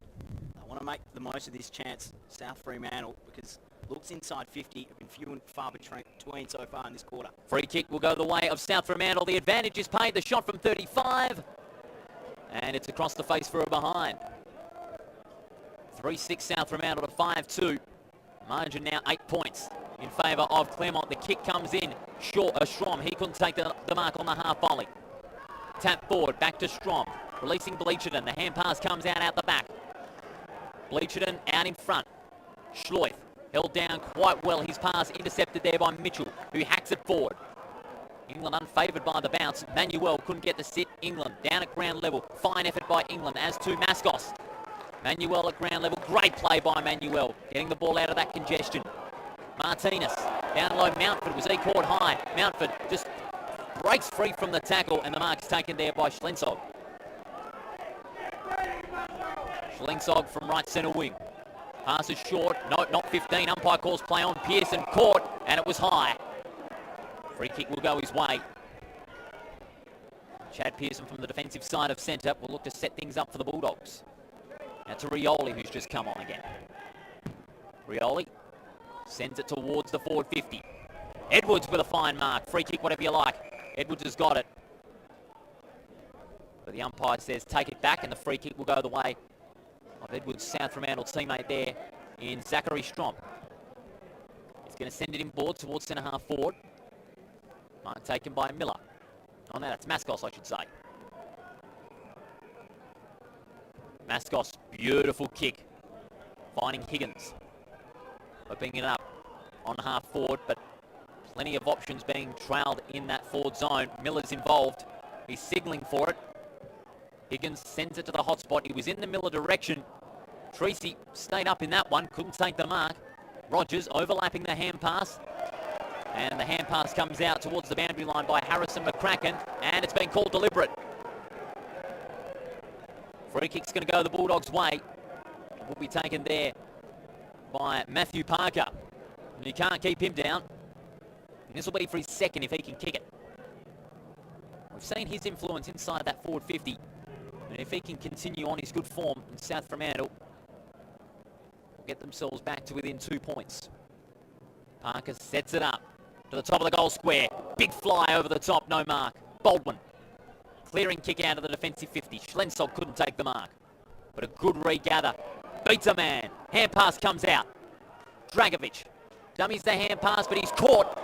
Hard tackle by Hardesty. They want holding the ball. The snap comes in from Main towards the top of the goal square. Schleith at the back. And did he take the mark? He did. It's a fine mark. In fact, it was Ninyet. Very clever player. Ninyet around the corner, plays on, and has threaded it through. South Fremantle back to within 2 points. 4-6 plays, 5-2. Ninyet gets his second goal. And we're at the 16-minute mark on the Grants Car Stereo scoreboard. Well, how good is Cody Ninyet? He's just an absolute star. Had no right to take that grab. He was about 5th in line, but managed to get his hands to it and also hold on to it with the pack in front of him. And did really well, South Fremantle, to get a goal in that situation because the entire Claremont side were flooding right back into their defensive 50. All but 3 players pretty much parked inside the South Freo forward 50 there for that entire stanza of play, and yet they still managed to get the goal. So that's exactly what Todd Curley will want. 2 points difference now into the later stages of this second quarter. We'll go around the grounds a little bit later on in some of the other matches.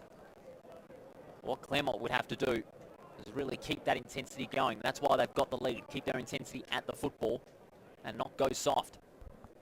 You can't afford to against this South Fremantle side. They're the reigning premiers for a reason, are South Fremantle. Buller taps it out the back. Bolton not allowing Miller to break 3, or Mascos. And the umpire says, give it to me. Seen already in this quarter how important the clearances are, so you can get on top here. Higgins taps it forward only as far as Buller.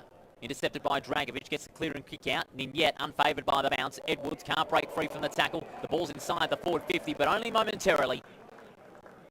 Holding the ball against South Fremantle. The free kick will be taken by Mountford. A North Albany player, his 33rd league game. Goes for the short pass and finds Lynn. Trying to size up his options inside that defensive zone. He elects to go across the ground. Risky kick. Baldwin with a good mark. Storming through there is Bolton. Centre half back. Bolton sends it again across the ground. They're looking for some space on the outer side.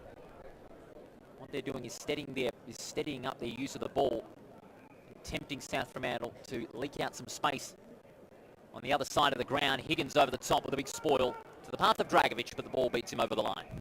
You can see that press from South Fremantle's really high up the ground. We've seen it already a couple of times this quarter. Claremont have got out the back, and I think that's what they're trying to draw them into. If their forwards push really high up and attack the kicker down the ground, that'll give them that space out the back from the contest. So we've seen that a few times already.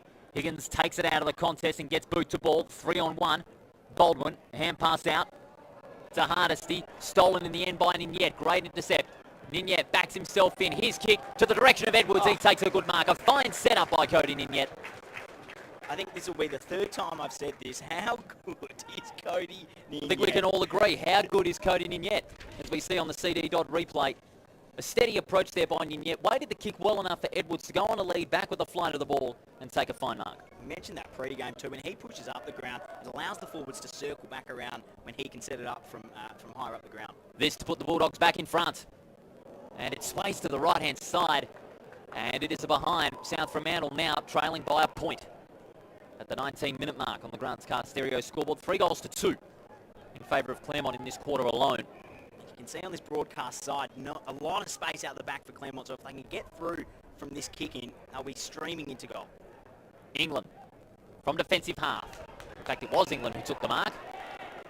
He's going to get on with it immediately. A lot of that space, as you said, Joel, on the broadcast side. Hardesty gets the hand pass out. Patmore couldn't get the sit. He regathers. Runs free across the centre line. Treacy over the top, no mark. Hard lead there by Schlensog. Rebounding there was Buller. The hand pass comes out to Treacy, out towards an open goal from 20 and bangs it through. Treacy gets a crucial goal against the run of play. and Claremont go to a 7-point advantage. That's exactly what I was talking about there, Paul. A lot of space out the back. The entire South Freo setup moved right up the ground, and that's all Claremont's doing. They're pushing their forwards right up from that kick in. They were all in their defensive half, and as a result, there's space out the back, and you could see that coming a mile off. It was just here on this wing where it was that ball was going to go inside or down the line. Great decision to go inboard and really set up the goal straight through the front of the 50. If that one had gone wide, you would have been in the pocket, couldn't wheel around quick enough to get that simple goal from the goal square. Tracy rewarding Claremont's hard work there out of that defensive 50. Great movement from Claremont there, one end to the other, and that's exactly what Ashley Prescott would have implemented from their defensive kick-ins. 7 points now, the margin in favour of Claremont. We've played 20.5 minutes on the Grants Car Stereo scoreboard. What's been what a scintillating opening half of football in this grand final rematch. We're glad you can join us on front row screens. Paul Persick and Joel Sarantzis with you in the commentary box. Higgins and Buller. Higgins takes it out of the ruck again. The clearing kick out of the centre square. Spoil from behind coming in from Hardesty into the path of Rogers. Long looping hand pass over the top to Mitchell. And along the wing, gets the kick in and finds at number 22 in Anthony Tracy. He's going to play on effective immediately. Great smother by Rioli. Combining with Main. Rioli dashing across the centre square. The kick in the direction of Shaw. Takes it on the half volley. Ninyet backs himself. He's going to send it over the top towards a 3-on-1. Big pack of players crashing towards the football. Baldwin caught in a beautiful tackle, and the umpire will say, give it to me. Really important smother here from Rioli. All the Claremont forwards were streaming, and the midfielders going down into their 50. That turnover completely flipped it, and South Freo had space out the back. Couldn't make the most of it, though. Good defence by Claremont to get back. Higgins in front, gets the tap out. Parker can't break free from Mitchell, and there'll be a repeating proceedings here. Great atmosphere over here at Revo Fitness Stadium. The crowds are back in full force. The capacity's lifted. WA enjoying football in full force once again. Mitchell, we're staying up there with Bolton. The hand pass comes out to Higgins for South Fremantle. Higgins snaps a goal and bounces through for a behind. There's one behind there for the Bulldogs. And they go to 4-8 to 6-2. The margin now 6 points. What has been an entertaining first half of football. Long kick with the breeze, and it's out of bounds on the full. South Fremantle will have an opportunity to rebuild towards their attacking 50. Free kick taken by Dragovic.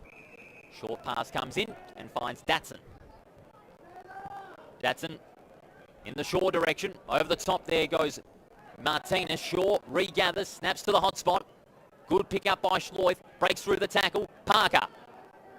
Hand pass over the top. Ninyet goes back to Parker, trying to find some space in the forward 50. Goes around the corner towards the top of the goal square. And a fine mark in defence. Declan Hardesty in his 50th game. Big milestone for him, and what a way to celebrate if his Tigers can get up today. England from the left back pocket.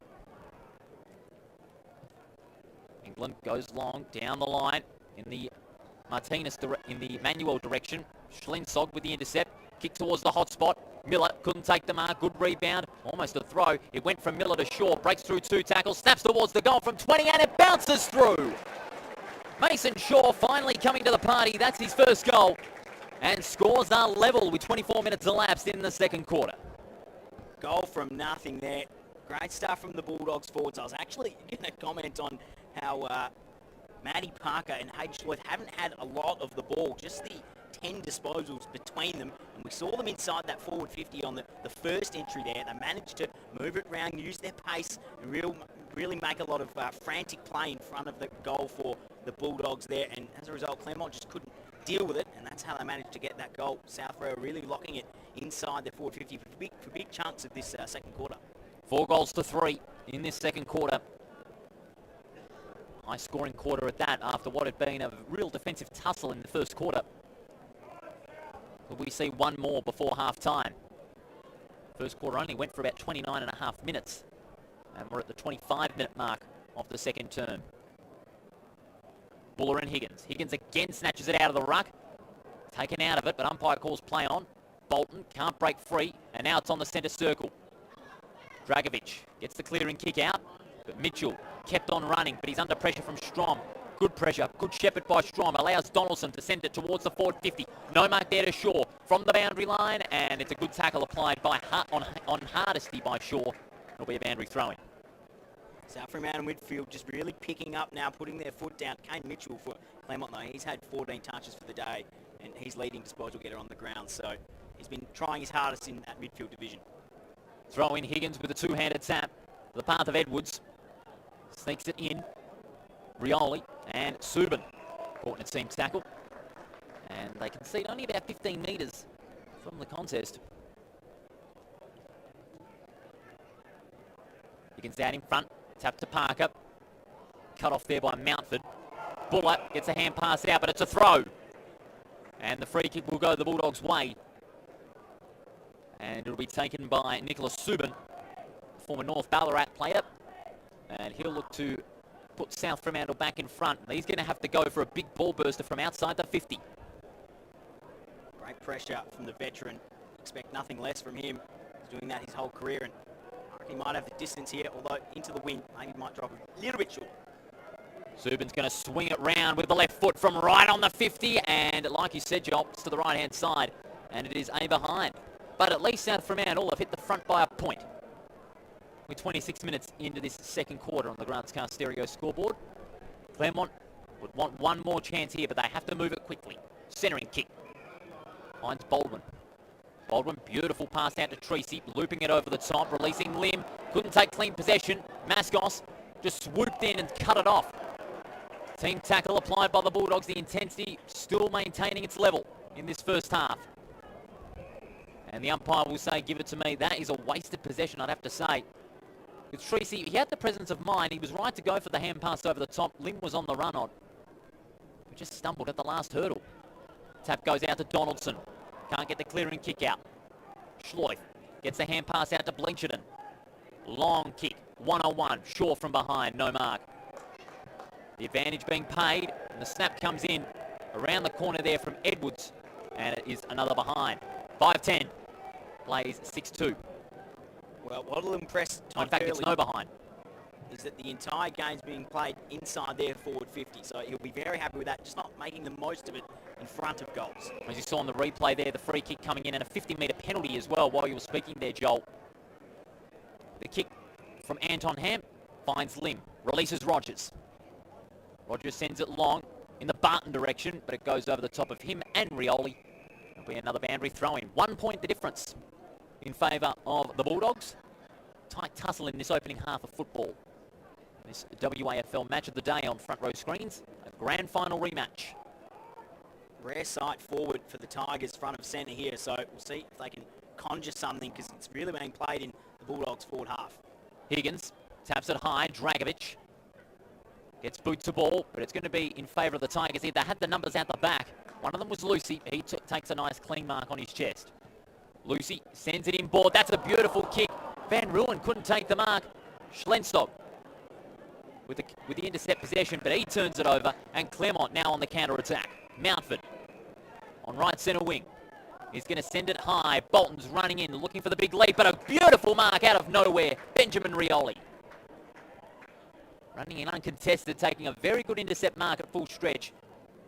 And Rioli will look to recycle the ball out of that defensive 50 for the Bulldogs. Strom. Centering kick. And finds Wilson, the former Eagle. Wilson down the line, and it's nothing but nothing out of bounds on the full. Ball movement down the ground from the Bulldogs, nothing on, so had to go long to the contest, and as a result, Claremont bring it straight back in. Hardesty, in his 50th game, sends it long, and Schlensog is the only one who got up there and takes a fine mark. Goes inboard to Strom. The hand pass comes out to Rioli. Breaks through one tackle, over the top to Donaldson. Good shepherd from Rioli. Allows Donaldson to spear the pass in and find Hayden Schloith. Schloith is going to go across the ground and find Blanchardon. Blanchardon down the line towards a 2-on-1, a risky one. Good mark by Carter at full stretch. And on the second grab, just reeled that one in. One chance possibly for Claremont left. If they can get one more score to sneak in. Poor pass in the end, and tripped up Abbott. The free kick comes in, hand pass out, and yet goes for goal and bounces through. Well, that is a stinger for Claremont. South Fremantle were able to swoop in on a defensive error, and Cody Ninyet gets his third goal it is of the game, nearing half-time. Well, the veins on Ashley Prescott's forehead will be very, very, very big, because he will be furious with that late in the quarter. No need for that cross-goal pass attempt. Could have gone long down the line, and Cody Ninyet was obviously never missing that. He's been fantastic, obviously, all day, but just a really, really bad mistake there for Claremont, and South Fremantle, they'll hurt you. That's why they're the premiers. And that's why it was so late in that opening half, and Ashley Prescott, no doubt, will be fuming at that mistake.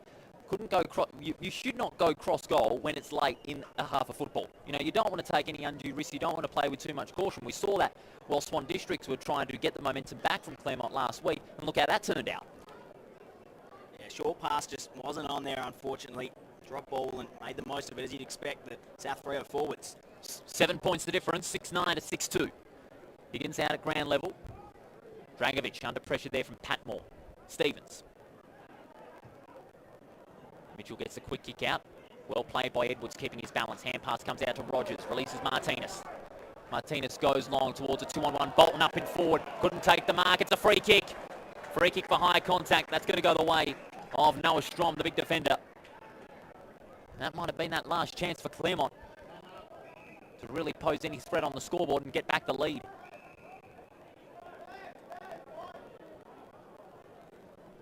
Out of the back pocket go the Bulldogs. The kick in the direction of Main. It was a disappointing one. Martinez couldn't get the clean pickup. Was he called high? Umpire calls play on. Donaldson. Good intercept possession. Edwards. Strong hand pass. That hand pass like lightning. Donaldson. Releases Subin. Combines there with Bleacherton. Goes for a bounce. Gets it back to Subin. From outside the 50. He goes in the Ninyet direction and takes a fine mark.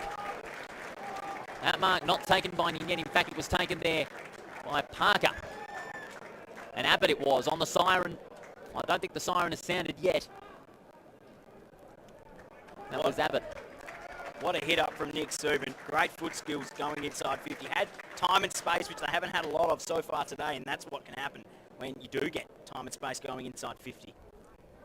To increase the margin to 13 points just before half-time. Abbott will look to hook it from left to right. It goes right, and it stays right. And that's a behind.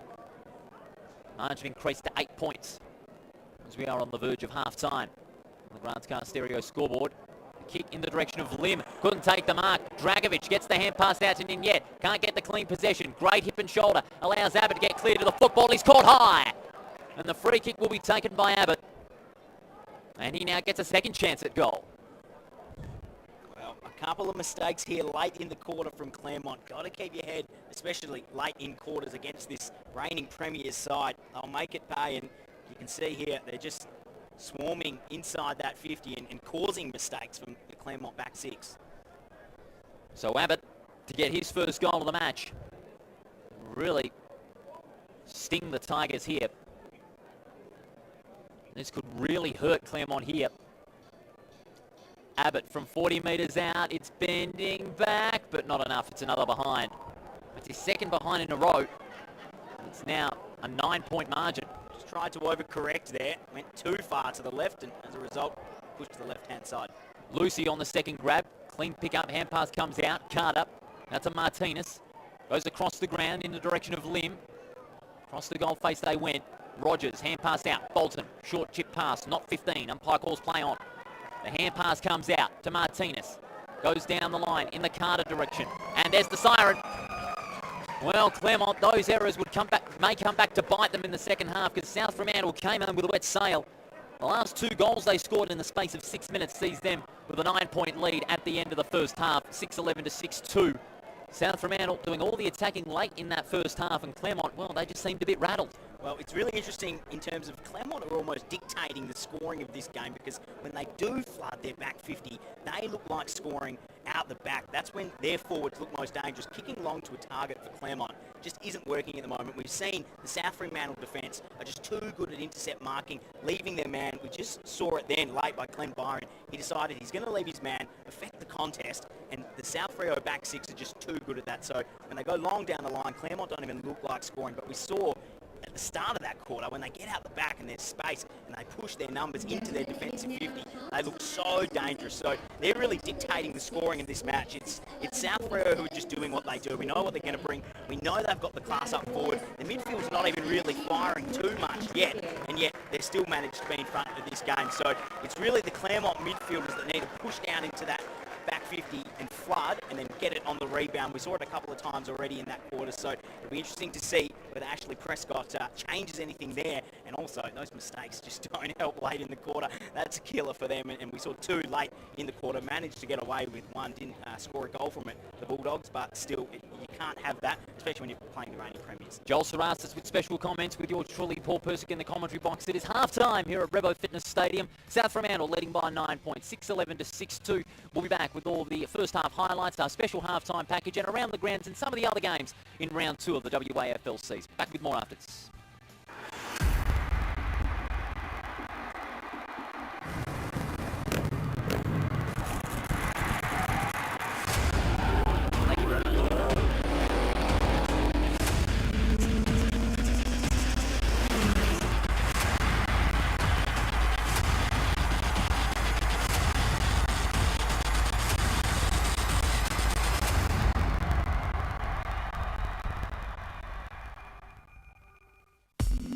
Shutterguard has been installing Perth's best shutters for over 30 years. With no advertising signs on your front lawn and no sales gimmicks, visit shutterguard.com.au.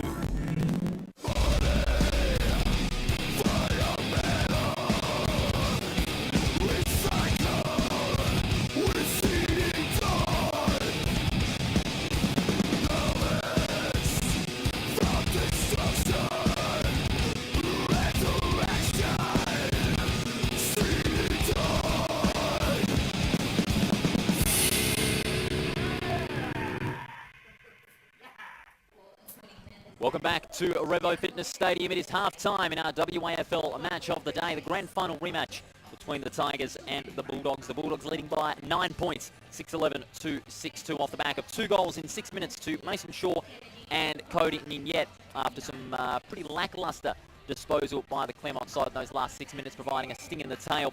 Paul Persick and Joel Sarasas with you in the commentary box. And Joel, that first half, all thanks to CD Don, as we show you the highlights now, it was, again, a tale of two halves in that second quarter. First, Claremont got on a bit of a run with the first goals in the space of 10 minutes.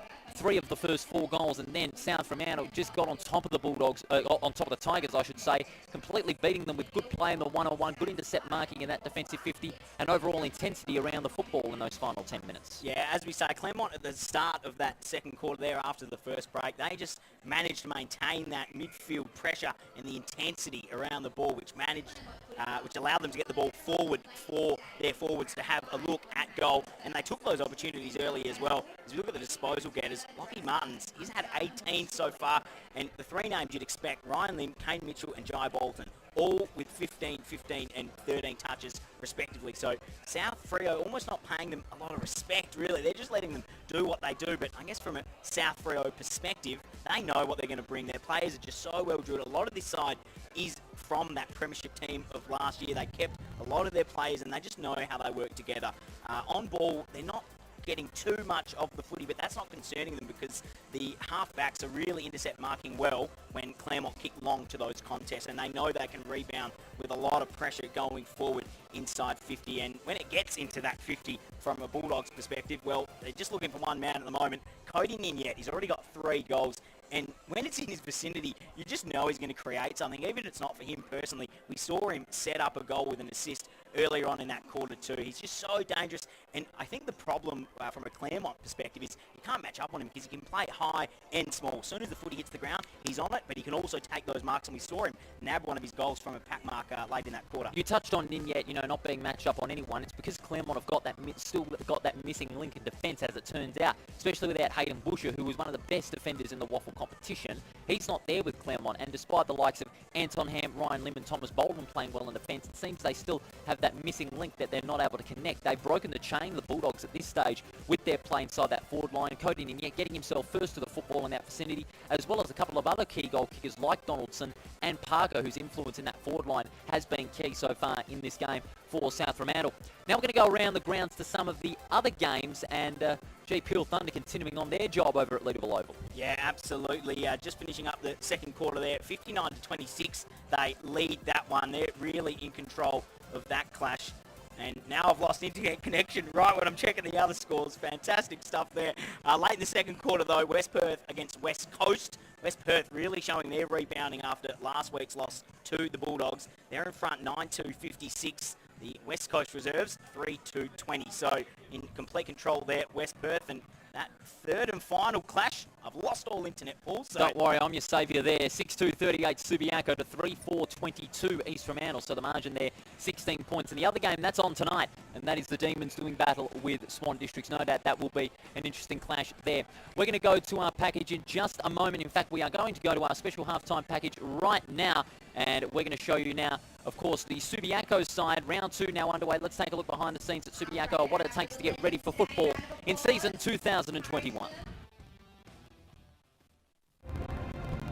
I suppose I developed my love for football when I was very young. I grew up in a sporting family. The girls went to netball on Saturday and the boys went down to Bassendean Oval and we watched Swan Districts. My uncle's a Gary Sidebottom. He played over 100 games at Swan Districts. My pop, Wally Sidebottom, played state football and also for Swan Districts. I didn't play football for Year 12 at the Upper Swan Junior Footy Club. I went down there in Year 12 and played in the under-18s, and I found myself at Swan Districts Colts the next year. And then the year after that I was lucky enough to make it to the Brisbane Lions. In 2001, I think to be part of history was fantastic. I really remember getting a handball out to Bossy when he's kicked that goal from the boundary line, and I remember pushing over the contest. I think John Barnes was my opponent. When I seen Bossy flash past, I remember giving him the handball and sort of folding in behind him, and I was directly behind him. He's kicked the ball and it's just gone through, and I remember running back to the centre thinking, this isn't over. This is such a good football team we're playing against. There was no room to relax until that siren went. And they've beaten the chance. When I retired in 2008, I spent some time at the Brisbane Lions, assistant coaching role, worked behind the scenes in some welfare roles and some ruck coaching. I was there for 3 years, but then I moved to the Pilbara. I worked with young Indigenous males up there, trying to get them to go to school and helping them out with their lives. And then I got the opportunity to coach the Northwest Academy through the West Australia Football Commission, and I started to really enjoy coaching that young group. And I don't know, I felt like I have a responsibility to give kids the opportunity that I had. I enjoyed my time coaching in the country, but getting back into high performance was what I really wanted to do, and the opportunity was there in female football. And I moved down to Perth to be involved in the female talent pathway to coach under-18 state girls. Bo's application really stood out to us because of his experience in the coaching world. So it wasn't so much that he played AFL. In fact, that's limited to it. It's his ability to connect one-on-one with people. He knew what it took to play and coach at the highest level. He'd worked at community level in Aboriginal and community engagement, so we knew he was the right package to move a group of people from where they were to where they needed to be. The girls are, they're a joy to coach. We're really just there to give them the best opportunity, that if you get that call up to the AFLW, you can do your best when you get there. He understands that each player needs to make their own progressions. So what drives him forward is driving a player forward. His ability to move a player with their understandings through the developmental stages and pathways would be his best attribute. We're really lucky to have support of fantastic sponsors like Kia, because they allow us to drive the game forward. Bo's been able to really drive female football, and our staff love driving the Kia cars. We've got staff that have since bought their own Kia cars as well, which is terrific. To have Kia as a sponsor to allow us to card our people, our equipment, and to basically power and drive what we're doing inside female football is terrific. We're trying to drive a culture here within our academy group. We also want to produce WAFL W players and good community members and people that go back and give in some way to the community. And let the girls know that whether they go on in their football or they go into a workplace, all these things that we're trying to instill in our culture here, they're transferable to the next place that you go, and it's just all part of being a good person.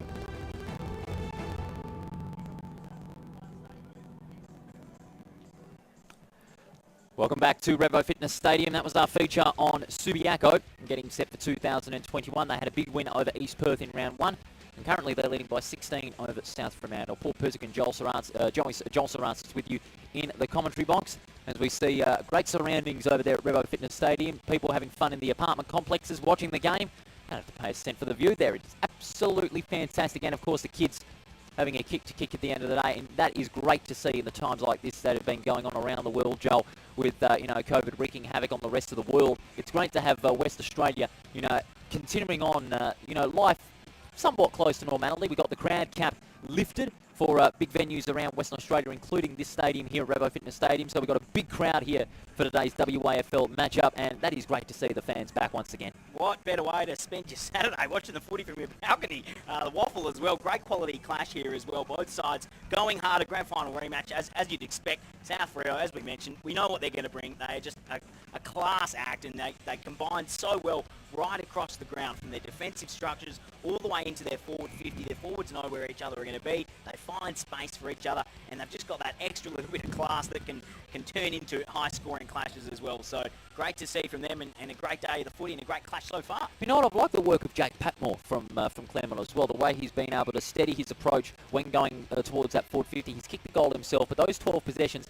have been very effective. He can get in the vicinity when he's first to the football, and he's able to maintain his balance and deliver at the same time. He's a very good all-round player, is Jake Patmore. Yeah, absolutely. And we mentioned the Tigers going forward. It's when they get space out the back, really flood their defence and push their numbers going forward as they move the ball forward. That's where they can get the goals, and that's a case as well with Kane Mitchell. He's got 2. Anthony Tracy with 2. Manuel's got the 1, and Jake Patmore, as you mentioned, with the 6th goal for them. So that's how they can really put a score on the board. And as I said, they're really dictating the way this game's being played from their defensive structures. Also, the ruck contest, we mentioned Higgins at the start of the game. He's moved up to 17 hit-outs now, and Buller and Eastland really doing a double-team matchup on him around the ball, but he's just too big and strong, Higgins. He gets first hands to his midfield department and from the contest, and he can also move the ball forward himself because he's got that big frame. He can crash through packs, and he also finds space as well. We saw him late in that second quarter. He was the one that put the inside 50 on a plate for his forwards, so he really does have a massive tag in his big body, and that's what you want from a ruckman around the ground. It's that pressure act down at ground level that is going to be vital for South Fremantle. They've got players that can commit to those pressure acts when the ball's at ground level, even if it's a 3-on-2 or a 2-on-2 or even 4-on-1 inside that centre, and especially when the ball is inside that forward 50, the Bulldogs are able to gather numbers close to the football and commit to the pressure that they apply on Claremont. Claremont, they're playing too open, you could safely say, against the pressure of this Bulldog side. They're playing open, they're trying to get some space across the ground, but every time they have the ball and slow the tempo, that then allows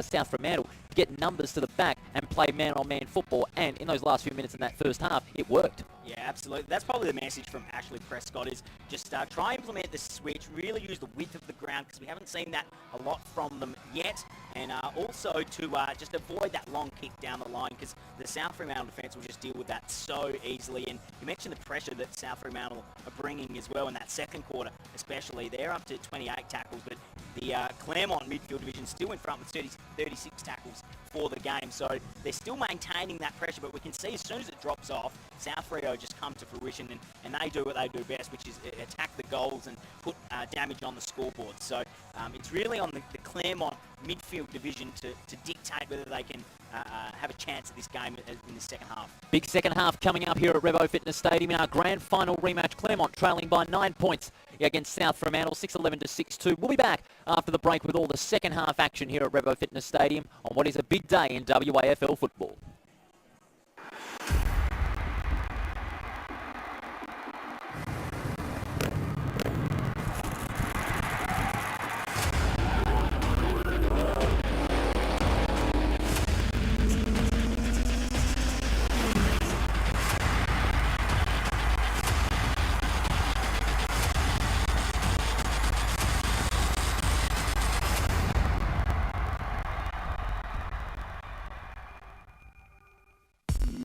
Shutterguard has been installing Perth's best shutters for over 30 years. With no advertising signs on your front lawn and no sales gimmicks, visit shutterguard.com.au.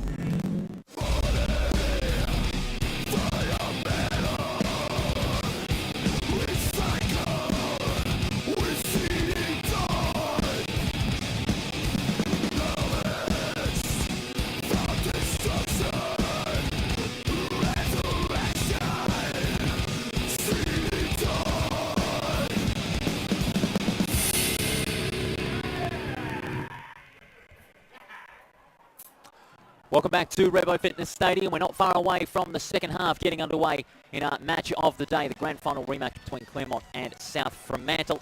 What an interesting second half we have got in store. Joel Sarantzis, Paul Persican, Joel Sarantzis with you in the commentary box. Second half coming up. Those first 10 minutes are going to be important from a Claremont point of view because they were able to exert the pressure early on, but they weren't able to maintain it with the ruthless aggression and the pressure that the Bulldogs were able to commit at the football, and especially with players like Donaldson, Shaw, Ninyet, and even Jimmy Miller getting into the vicinity of that forward line first to the football.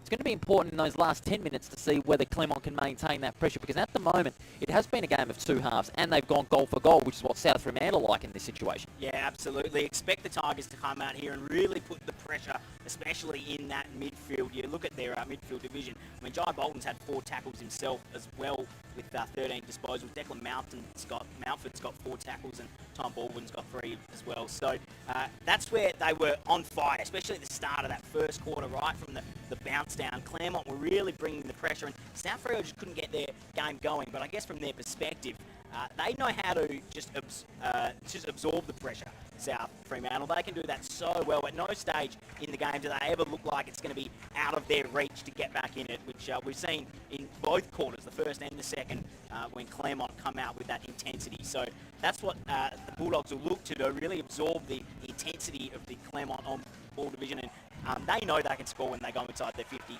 the Bulldogs. That's what they do best. They have full trust in the likes of Cody Ninyet and Dylan Main down there. So that's what they'll do probably throughout the second half. Just absorb what Claremont bring and just know that their game and their players can bring them out on top. Back live at Revo Fitness Stadium as the Tigers make their way back out onto the centre for the second half. Only 2 players in their team of the week for round 1. Lachlan Martinez from left half back. He had a great game against Swan Districts last week. And Jai Bolton, the Rover likewise. In South Fremantle, 5 players in their team of the week. Schlensog, Matthew Parker, Hayden Schloith, Cody Ninyet and Mason Shaw. South Fremantle with another dominant display as reigning premiers. But now that it is a full season, it's a full season of football, 20 rounds, top 5 going through to the finals like what it was in 2019 before COVID interrupted the 2020 season. Is it going to be more tighter this season with the WAFL with a full competition again? Yeah, well, we've seen that so far across the games that there's real patches of momentum from every side involved, and if you can get on top and make the most of your scoring opportunities when you've got that run on in play, it really does affect the final result. We even saw it last week with Claremont that Swan Districts in that last quarter really came back firing. So it's a great competition, very even, and we'll just look at the Matthew Parker and Hayden Schloith numbers in the South Freo midfield there, Paul. They've only had 6 each, so they've really been nullified in that first half. If they got off the chain, especially Matty Parker, expect him to push forward, and he can hit the scoreboard. He's already got a goal already today, and if he gets loose, he can absolutely damage the Claremont backline. But however, Hayden Schloith, despite only having 6 possessions, all of the times that he has had the ball, he's contributed to forward entries inside that towards that forward 50. Those forward 50 entries have been set up by Schloith. Whether his pressure around the football or his execution when he's disposing of the ball by foot, he delivers to a target, and he's been effective with all those 6 disposals. So I don't think you could say his influence has been withered down. It's still effective, even though he has had limited possessions of the ball. Yeah, absolutely. Just the one inside 50 for Schloith, and he's a really outside mid. He's not that in and under. I mean, he can win his own ball, but he does do the most damage on the outside, in space and finding space. Whereas Matty Parker, he's just got so much power away from the contest. He just puts the foot down, and he's just head and shoulders above everyone else when it's in tight. And you saw it there at the start of that second quarter, actually. He got his hands on the ball, went through 3, and then the Claremont midfields managed to stop him and get the holding the ball call. But if he can, let loose and really attack the forward 50, it's great signs for the Bulldogs going forward in the second half. That inside 50 battle is going to be very important because it is still even Stevens, although Claremont have 19. South Fremantle only have 15. In fact, I've got the wrong column here. It's only 19 to 29, yes, I should say, 19 to 29. And that late flourish by South Fremantle in that second half really reinforced the message that South Fremantle want to know what Claremont is doing in the first 10 minutes. As you said, Joel, absorb the pressure and know what they have to do to really take the momentum away from the Claremont side. Absolutely. We saw that in the first quarter as well. And late in the quarter, they just kept pampering the goal and locked the ball inside their forward 50. And as a result, that's coming through on the numbers. As you mentioned, 10 more there for the Bulldogs throughout the game. So It's the Claremont midfielders that really will dictate how they go in the second half. The conditions have started to cool down here a little bit. We're expecting maximum 28 degrees. It's now started to cool down here at Revo Fitness Stadium. There's a little bit more cloud cover around the ground. Should not affect the players, although the breeze is a little bit stiff, some may say. So the goal kicking has only been affected for South Fremantle. They've scored 6 goals, 11 behinds. When they've had their chances to score more, maybe South Fremantle should be in front by about 3 or 4 goals at least because of the opportunities that they've had inside that forward 50. It's just their inaccuracy in front of goal against the breeze that has hurt them. Yeah, no, a little bit of wind, but still perfect conditions for me to play footy in. Nothing wrong with this weather. It could be a lot worse, there could be rain coming down, but this is great. Should see full schools on offer here from both sides. You're still backing your original tip in this second half? From the pressure on me there, Paul. No, I think South Freo, just when they go forward, they just have that little bit more class, don't they? But if the Claremont midfielders can, dictate and put a lot of ball inside their 50, it's down to those young Claremont forwards to put the goals through for them. So at this stage, I think South Freo just on top, but absolutely anyone's game at this stage. Let's go into the second half. The Tigers going against the breeze here for the eastern end of the ground. First goal in this second half, essential in the context of this game. First 10 minutes will be all about who can absorb the most pressure around the football and who can maintain it. 9 points the margin. We head into the second half now here at Revo Fitness Stadium.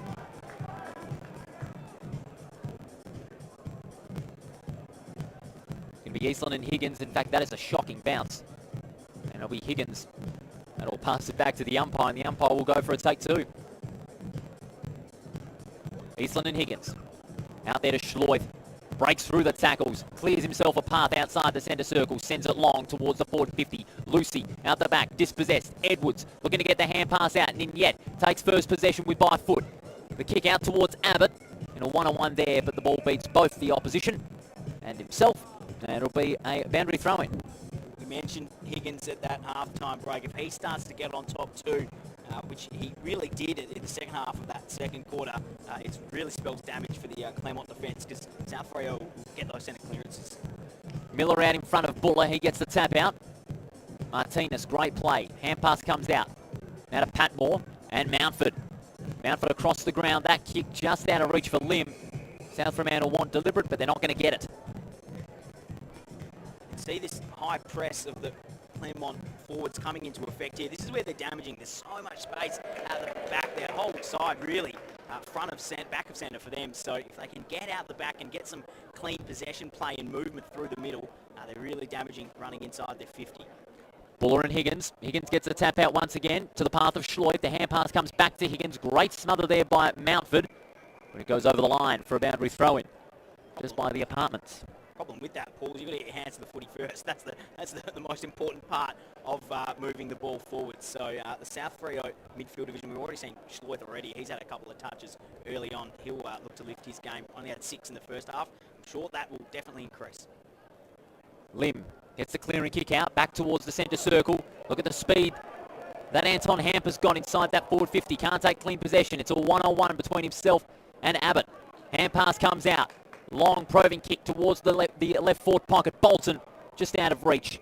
It'll be another boundary throw in about 35 metres from goal. And there's that space we speak of. Just 2 Claremont forwards streaming, running to goal. And if they could have got that ball into their hands, that was just an immediate goal. So really clever play by a game plan by Ashley Prescott to push his forwards right up the ground and implement that flood. It'll be Dylan Main in the ruck. In fact, it's Higgins. Seeing the mismatch against Bolton. Ball comes back out to Schloith. High kick towards the outer wing. Smallwood, big spoil, and over the line. Just by the scoreboard. Have another throw-in. 6-11 playing 6-2. 2.5 minutes in. This third quarter on the Grants Car Stereo scoreboard. Only 9 points in it. Very tight tussle between the last year's grand finalists and the reigning premiers.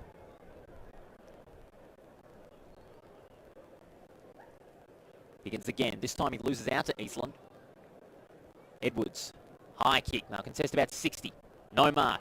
Well played there by Barton. Gets a quick kick towards the forward 50. 2-on-2. Barton looking for Bolton. But South Fremantle are able to gather and dispossess the Tigers of the ball. Kick partially smothered. Rogers. He's got Barton on his own. Goes in ball to Barton, and Barton takes an easy mark. Again, that space inside that forward 50, as you mentioned, Joel, essential for Claremont for their entry inside forward 50, as we see Barton taking his kick, releases the hand pass out to Bolton. He loves these from 35 and bangs it through. Bolton gets his first goal, and that's an important one for the Tigers. The margin now back to 3 points, 7-2 to 6-11, 4 minutes into this third term. Bit of miscommunication from the South Freo back six there on their way out. Just missed the handball and the turnover as well, which set up that goal. And obviously, they were streaming out of defence, looking to move it forward, and that gave Claremont that space inboard. And obviously, Bolton was never going to miss that one. He's an absolute star. So he's a sniper in front of goal, ain't he? That adds to plenty of the ball that he has got. Jai Bolton, the Simpson medalist from last year in the grand final, an electric performance in the midfield in that losing grand final side last October. Doesn't seem that long ago. That epic one-of-a-kind decider over there at Fremantle Oval. 14 touches for him now, 4 tackles as well, so really stamping his authority across the on-ball area. 3 points the margin, 4.5 minutes into this third quarter. Higgins snatches it out of the ruck, clearing kick out of the centre, looking for Miller. Great spoil in the end by Hardesty. Running in unchecked there is Ryan Lim in defensive 50, overrunning Abbott. And the ball will be stopped in tracks. Umpire says get on with it. They're wanting holding the ball, South Fremantle, but they're not going to get it. And the ball up will be just inside South Fremantle's forward 50. Glad you could join us around the football world on Front Row Screens, FRS Sport. Your number one in 2021. Higgins taps out, Rogers intercepts, gets the hand pass out to Bolton. That kick over the top, only as far as Rioli, takes it on the half volley. Over the shoulder goes Dragovic, inside attacking 50 now. Hardesty, swooped in by a couple of Bulldogs. And the umpire will say, give it to me. Good setup by South Freo here, making sure there's no way out for Claremont and really looking to lock that ball inside 50. Edwards, clearing kick out of the defensive 50. Barton, no mark, and he was held on to by Rioli. And the free kick will go Barton's way. Barton just sizing up his options now. He looked to go for the hand pass out to Lim, but he's told to move it on by the umpire. Barton goes down the line towards right centre wing. Schlensog over the top, no mark. Main, looping hand pass. Was he held without it? Yes, he was. He was paid by the non-controlling umpire. High contact, free kick will go the way of Dylan Main. And they're going to switch up the play here. Pearson opening up some space for Bleacherton. Now South Fremantle are on the attack. To Datson. Reels it in with the one hand. Good mark. Datson breaks free. Long kick in the Parker direction. No mark with the run hand. But look out the back. Benjamin Rioli gets the hand pass out to Ninyet from the boundary line. Snaps around the corner. And it's across the face for a behind. Great ball movement from the Bulldogs. They managed to switch the play there. And that was that defensive setup we talk about there.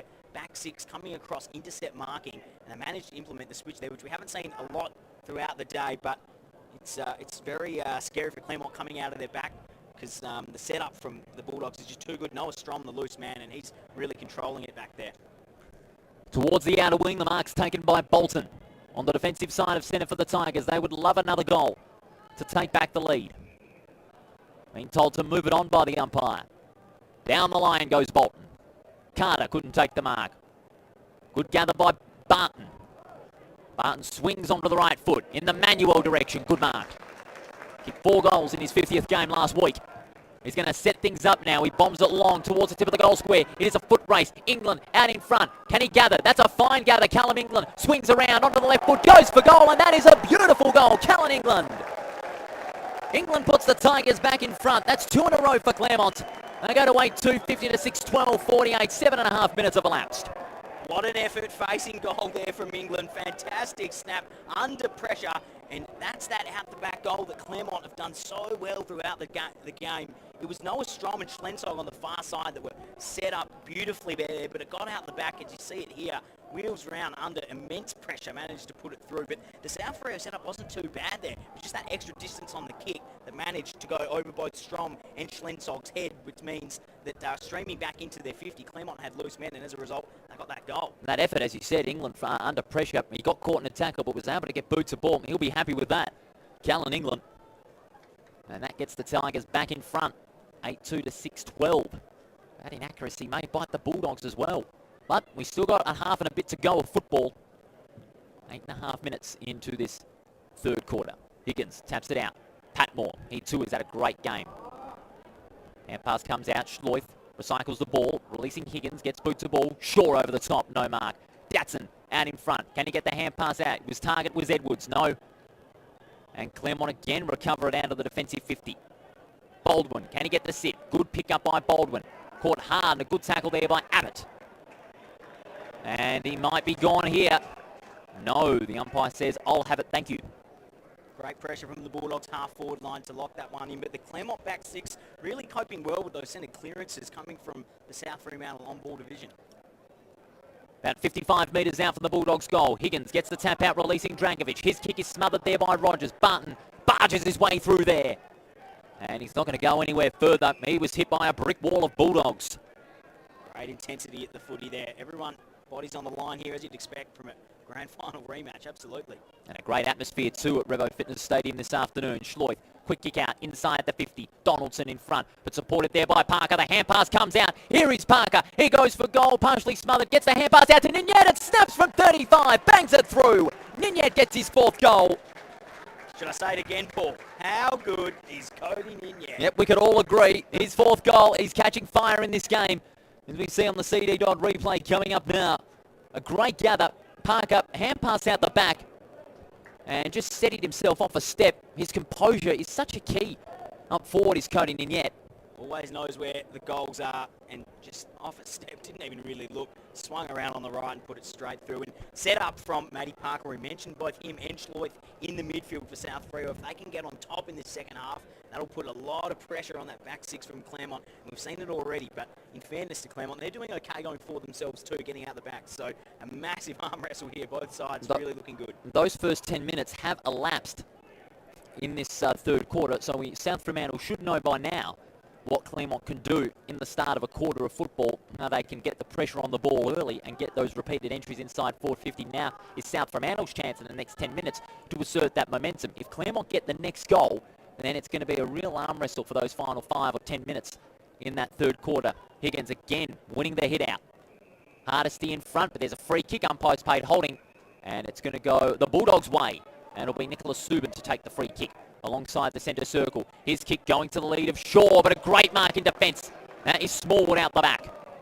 Smallwood's kick is a risky one. Favoured by the bounce is Rogers. The hand pass comes into Bolton. Looping hand pass. Releases Martinez. Goes over the top. Finding Lim now. They've got some space inside that forward 50. But Lim elects to go towards the wing. Back to Rogers. Goes in board looking for Manuel. He takes a good mark. Martinez just kept on running there. Clever snap around the corner. Looking for Barton. Here comes Edwards. Edwards breaks through one tackle. Finding there is McCracken from 30 metres out. Snaps for goal. And he's batting it through.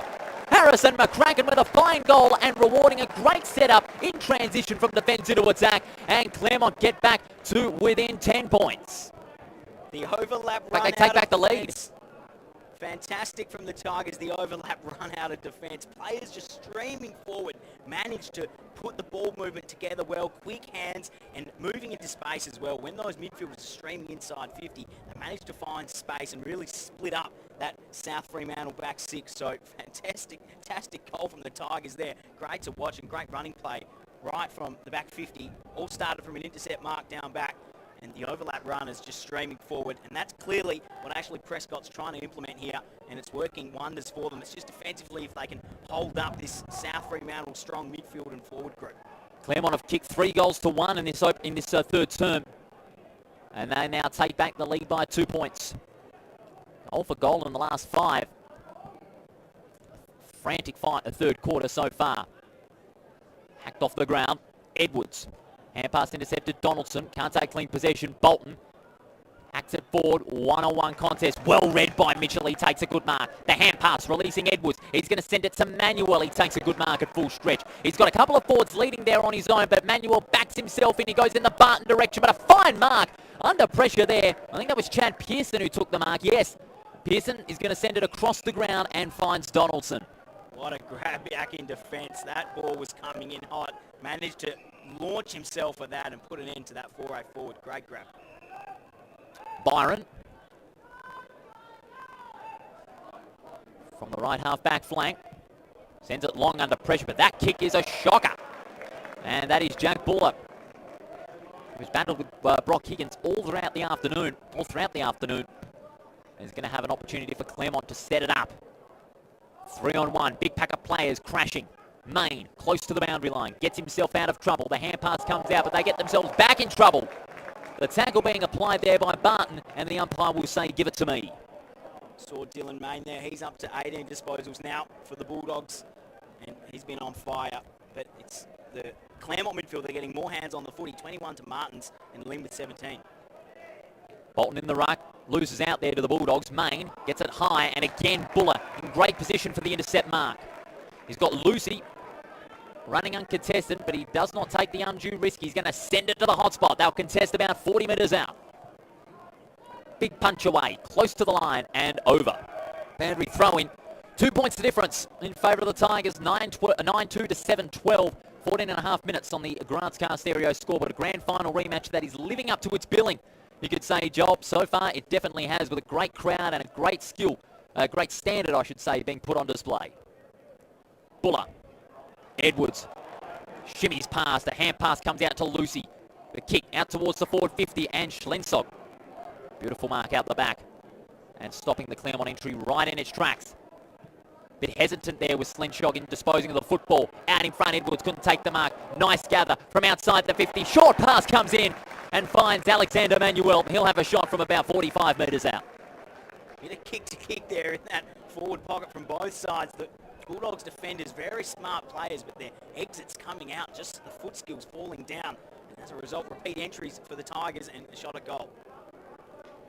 Manuel can steer this one through. It'll be a second goal, and the margin will be 8 points in favour of the Tigers. And it'll be a telling goal if we can get this one, if you look at the context of this game so far.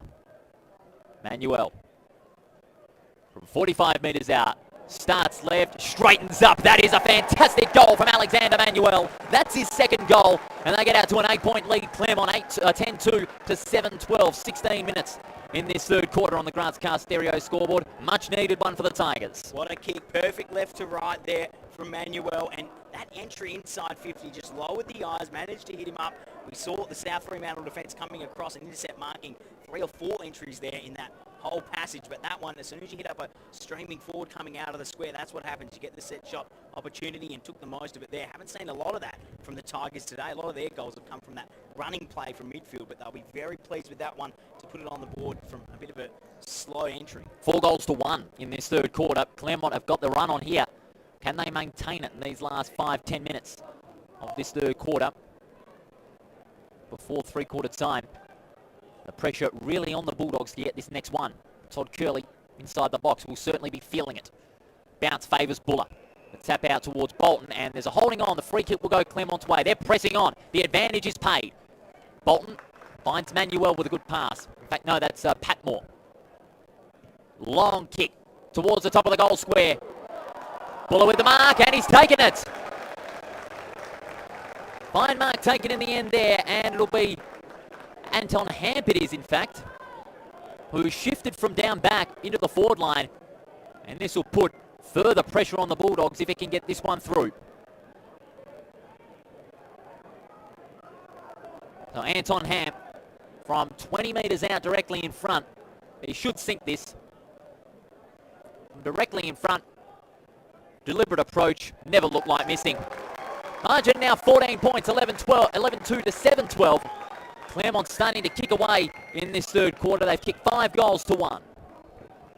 In the midfield, they're doing it. The Tigers just cannot get forward of centre. South Fremantle and Claremont making the most of their opportunities going forward. That one there, obviously Anton Ham, a natural forward move down back this year, but knew exactly where the drop of the ball was there, protected it nicely.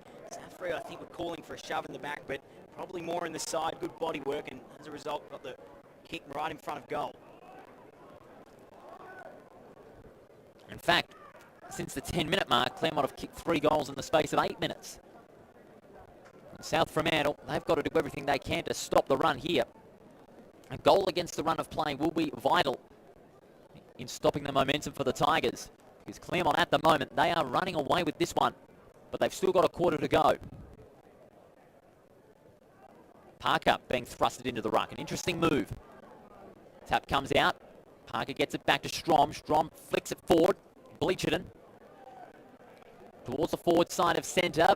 Players wanting deliberate. In fact, it's kept in by Mountford. Lucy in a 1-on-1 there. And a little bit of FIFA World Cup there from Strom. Flicks it forward towards the attacking 50. Datson with the check side kick in the direction there with a great mark to Abbott. Plays on and gets the response the Bulldogs were after. Great work on the far side to keep that footy live and in play from the Bulldogs. And that's why they're premiers. Their forwards just so damaging. Don't need a big look, but they take their opportunities as soon as it gets in there. And Brock Higgins not on the ball there from the ruck, but still managed to get the clearance forward. South Fremantle, and as a result turned it into a goal. So never out of a game, are they? You can never count them out at any stage. Just fantastic stuff from them. Claremont looking to make the most of their opportunities with a bit of dominance on the ball for that long period. I'm looking below the commentary box here. The seats are almost full by the grandstands of where we are. It is magnificent out here. The fans are feeling it with every goal that's being kicked at every end. WA football certainly back with a big vengeance in 2021. This game certainly sets a fine precedent after the happenings in round 1 last week. Buller and Strom in the ruck this time. Rogers, hand pass comes out. Patmore. He's had a great game as Patmore. It's a high kick towards the attacking 50. No mark there to Byron, but out the back, reading the drop is Barton. He goes for goal from 30 metres out and goes across the face for a behind. Margin now 9 points, 11-3 to 8-12. 20 minutes have gone on the Grants Car Stereo scoreboard. These next 10 minutes, very important for the Bulldogs. If they can get a goal here, then they'll be within striking distance. Spoil comes in from Barton, Mountford, and Rioli in a 1-on-1, but the ball beats them both. Centre clearance is so important. Same names for Claremont, touching the footy. Bolton, Lim and Mitchell all with 18 now. We are throwing about 55 metres out from Claremont's goal. Starting to get really overcast here. In fact, it has been for the last hour. Strom in front, two-handed tap. South Fremantle will look to clear it out. It's an up and under. 1-on-1. In fact, Claremont won't need to worry about a mark. It's out on the full. Free kick going the Tigers' way. It's Ryan Lim. In game 111. Lim goes across and finds Jack Lucy. Swan-born player. He's had a good season so far with Claremont. Lucy going wide towards the right half forward pocket. Almost the mark there to Bolton. Umpire calls play on. Treacy close to the boundary line. Can't get himself out of strike. The hand pass at ground level. Up and under kick. Not 15. The umpire will call play on. Spoil to the path of Bleacherton. Now South Fremantle can clear. The kick out towards Datson. He couldn't take the mark. Edwards looping hand pass out to Mountford with the check side kick. They'll contest about 45 metres out from goal. And the South Fremantle side showing great character in that defensive 50, clearing it out. Donaldson. Hand pass out to Bleacherton. Donaldson gets it back. And he's going to send that one over the top and finding Zachary Strom. They've got the run on here. Strom is going to go out wide towards the attacking side of centre. Favoured by the bounce there is Abbott. Goes for a bounce. He's got a forward man all on his own. 1-on-1, but the kick is a disappointing one out in front there. That is a fine mark inside defensive 50 by Van Ruin, who shifted down back. Missed opportunity for the Bulldogs. They had so much space there. High risk, high reward stuff straight through the middle. Got out the back, but couldn't make the most of it. And South Fremantle, a big chance gone begging as Claremont will look to release it out of the defensive 50. Edwards does that and goes to unchecked Rogers. Finds England. He takes a bounce. The kick, well, that was a dreadful one. And into the path there of Wilson. Hand pass comes out. Now South Fremantle are back on the attack. Datson. Hand pass comes out. He's under immediate pressure. Is his Bulldogs teammate. England lays the tackle. Claremont holding the ball. And the umpire says, no, I'll have it. Matty Parker there getting pounced on immediately as soon as he got the footy. And that's clearly been a directive from Ashley Prescott not to let the South Fremantle midfielders get on top. Bolton looking for the clearance. In fact, he sends it out to Buller, and it's a throw. It's a throw against Bolton. Free kick will go the way of Hayden Schleuf. And for all the Tigers' dominance, still right within touch, South Fremantle. A goal here, and it's just game on. That's what they're so good at. Never out of a contest at any stage. And, I mean, the Tigers really dominated majority of this quarter, so to be within touching distance is just incredible effort from the Bulldogs. Man-to-man that South Fremantle are going with, but Claremont have a +1 in that defensive 50. It's Mountford. Doesn't go in that direction. Higgins shifted up forward. The kick is long. No mark. Out the back there, Donaldson running in unchecked. Patmore gets the hand pass, smothered by Strom. Back to Donaldson. Caught high. It's a high tackle. Donaldson will get the free kick. And this is a big chance for Donaldson to put the Bulldogs within 3 points of the Tigers, as we see on the CD dot replay. Maybe a little drop of the knees there. Not sure about that one, but it's been called. Chance for South Fremantle here, and Cody Ninyet just coming back on now. He would have been perfect in that scenario down there, but he's back on the ground now. See if they can pop this one through. Vital kick for goal coming up for Donaldson. This will be for the third goal of the quarter for the Bulldogs, and to trim the margin back to 3 points from 40 metres out. Drop punt on its way, and that's steered to the right-hand side. It's behind. It's now 8 points the difference. 24 minutes have gone on the Grants Car Stereo scoreboard. Third quarter into its dying stages here. Martinez. Hand pass comes out. And now Claremont on the move. Rogers shimmies through one tackle. Great play there by Rogers. The kick is a shocker. And South Fremantle can go on the counter-attack through Wilson. Goes inboard, finds Nicholas Subin. Subin plays on with the left foot. It's in the direction of Miller, but a 2-on-1. Fine mark there by Martinez. With a good intercept inside that defensive 50. Mountford on the left back pocket. And look at Treacy. He had about 5 metres of space there. Takes the mark and goes. Nobody near him. Treacy in front of the commentary position. Goes for a short pass out towards Edwards. Good spoil from behind. Edwards can't break free from the tackle. The hand pass comes into McCracken. McCracken with a beautiful pass to the forward 50. And finds Anton Hamp. Anton Hamp looking to back himself in. He's got a couple of targets. McCracken's in board. But he's going to back himself in. He says, I'll have a go myself. Nick Subin just coming off the ground from a big knock in hands of the trainers. Just looks like he's winded at this stage, but should be back on shortly. So Anton Hamp, this will be a tough kick for him. Well, the margin can stretch out to 14 points if he can thread it through. Hamp swings it round, and it's nothing but nothing. Out of bounds on the full. Yeah, missed opportunity for Claremont there. And we saw as they were going forward, South Freo just know that back six know how to manage with the ball coming in. Schlensog completely left his man to affect the spoil. They still managed to get out the back though, the Tigers, and that's where they're so damaging. But South Freo defence definitely very organised. Schlensog kicks down the line, and a good mark taken by Bleacherton. Inboard again, and Ninyet, who shifted down back for a spell. Looking to spread out the space across the ground. In fact, they go to the outer side. Good spoil by Rogers. Regathered there by Byron. And pushes forward to Strom. Strom has got Datsun there on his own. He goes in that direction. 2-on-1. Shaw's the other target, and Shaw takes a fine mark. Mason Shaw has been held for most of the day. He's only got one goal, and he can add to his bag that he scored last week against West Perth, as you see on the replay. Fine mark over the top, Mason Shaw. Kept himself in front of the contest and was able to take a great mark in the one-on-one. So this to be a big steadier just before three-quarter time. If he can kick this goal, the margin will be down to 2 points.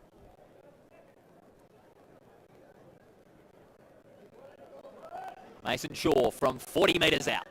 Steady approach. And he's put it through. Mason Shaw gets his second goal. That is a vital one for the Bulldogs in the context of this third quarter. And at the 28-minute mark, the margin is just 2 points. 11-3 to 9-13. A grandstand finish ahead. Hey, Joel. Yeah, never in doubt there, the 2020 Bernie Naylor medalist.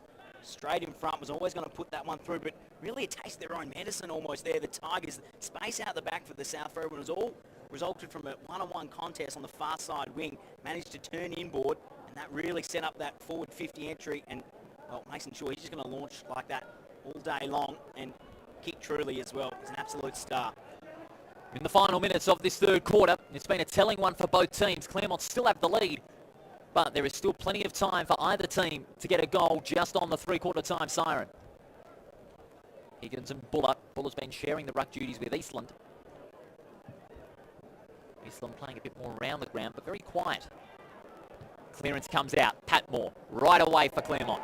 1-on-1. Looking for a free kick. Umpire says play on Rioli. Under pressure there from Barton. The hand pass comes out. And it looked to have been a push there against Manuel. But the umpire says, no, fair call. Give it to me.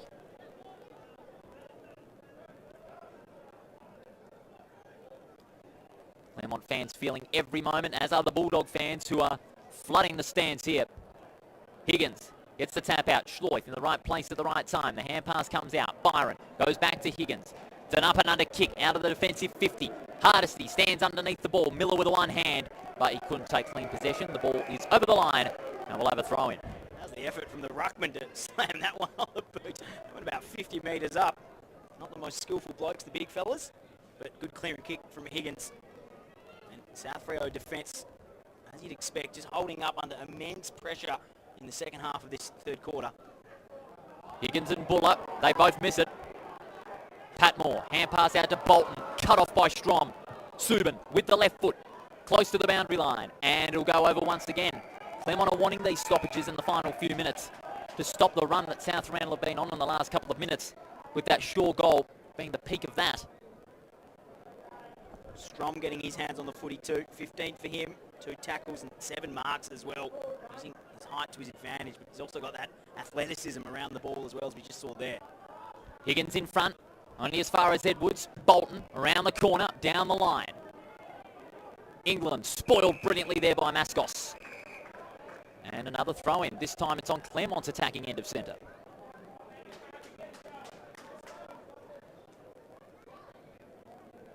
We're approaching the final few seconds of this third quarter. We're close to siren time, I reckon. Higgins in front, Buller trying his best to outmatch him. Now he does. He gets the tap out, Edwards. And he's been brilliant in the centre contests.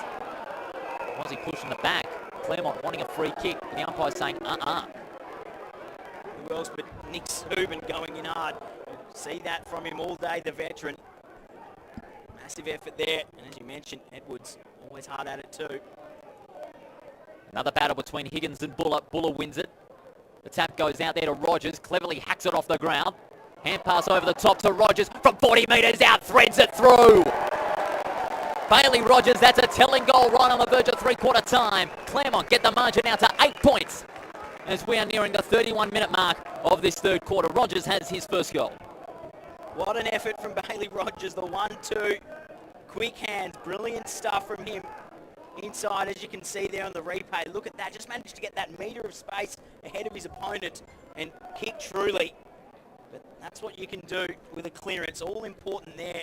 A lot of stoppage play on this near side, and Rogers made the most of it there. A quick clearance from the 24-year-old.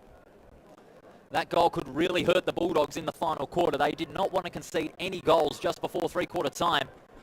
With that run on towards the forward 50, with Rogers getting the hand passed out, he was able to continue on towards the goal and thread it through from 30 metres. Unmistakable goal it was. The effort that he's put in today certainly cannot be ignored. Rogers with his 18th disposal in this match. Higgins held without it easily. In fact, it tripped up. It's going against him. Well, I'd have to say, Higgins was held on to first. He's a bit stiff on that one, but the play goes on nonetheless. Bolton goes out wide and finds England. Maybe one more for Claremont just before three-quarter time. England goes round Rioli. The pass towards the attacking 50. Unfavoured by the bounce there was Hamp. Bolton, Treacy. Quick snap from the boundary line. McCracken, no, that's Manuel. He couldn't take the mark. Team tackle by both teams. Watch out, Manuel and England are around. So is Rioli in that defensive 50. Ball's not going anywhere further. Mitchell, quick snap from 30, and he's ready to throw. Kane Mitchell with another one for the Tigers. Kane Mitchell in the vicinity inside that forward 50 was able to get the ball at the back of the contest.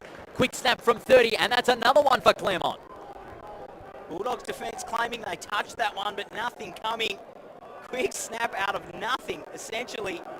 Incredible stuff, and they've made the most of these entries late in this quarter, Claremont. You can see there, South Fremantle defence saying clearly touched, but nothing coming. So great effort from the Tigers forwards, and Anton Ham coming off now. He's offered a bit after moving forward as well in this third quarter, just given a different look for the forwards inside that 50. 7 goals to 3. This is Claremont's best scoring quarter. Second best scoring quarter, I should say. after that big round 1 haul against Swan Districts last week. 13-3, they've been very accurate in front of goal of the Tigers. 9-13-67, the 14-point margin. Higgins caught in a good tackle there by Buller. Bolton, he's been excellent in the centre. Rogers, and now Lim caught in a good tackle. Higgins overruns it. Patmore out to Buller. Hand pass comes out. Patmore gets it back towards the attacking 50. 1-on-1. Strom. Schlenzog almost caught by Manuel. Breaks through the tackle. Can't break through that one. They're wanting holding the ball. Umpire says no. And Mascos taken over the line and a throw in. A lot of time there, Schlenzog, to get rid of that. Almost holding the ball, I'd say. Unfair.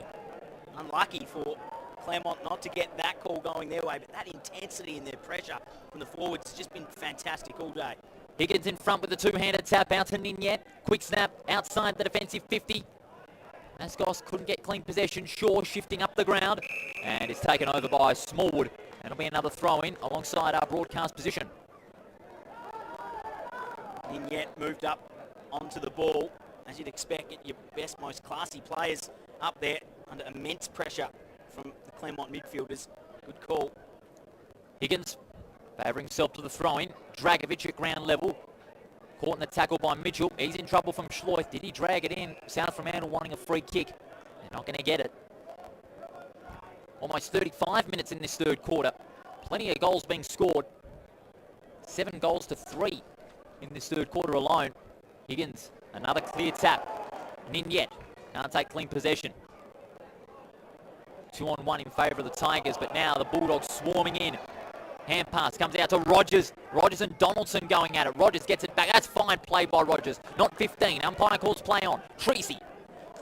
Roving kick towards the attacking 50. 2-on-2. Barton with the spoil from behind. Manuel, socket off the ground. Running towards it there was Abbott and England. Strom almost snatched out there by Treacy. Hard tackle by Treacy. It's inside the forward 50. It's not going anywhere further. It'll be a ball up just inside Claremont's 50. Isaac Barton here coming off. Massive hit. Yeah, he's limping there at the moment. He's getting a good round of applause from the Claremont fans. And he's not able to put some weight on that left leg. So it might be a leg, or he's just holding his shoulder he's putting his hand quickly on his shoulder there. So we'll hope to have an update for you as soon as we can. Inside the forward 50, Manuel looks to go around the corner. Smothered there by Subin. There's the siren. A telling third quarter by Claremont. They scored 7 goals in that third quarter to South Fremantle's 3, and broken away to a 14-point lead as we head into the last quarter. It was all Claremont in those final 10 minutes. We mentioned in our quarter time and half-time breaks that those last 10 minutes of a quarter vital for Claremont to maintain the pressure. They've done that and then some. Incredible quarter from the Tigers there, and that's why they find themselves in front, on ball, just getting a lot of footy into their forwards quickly from the 50.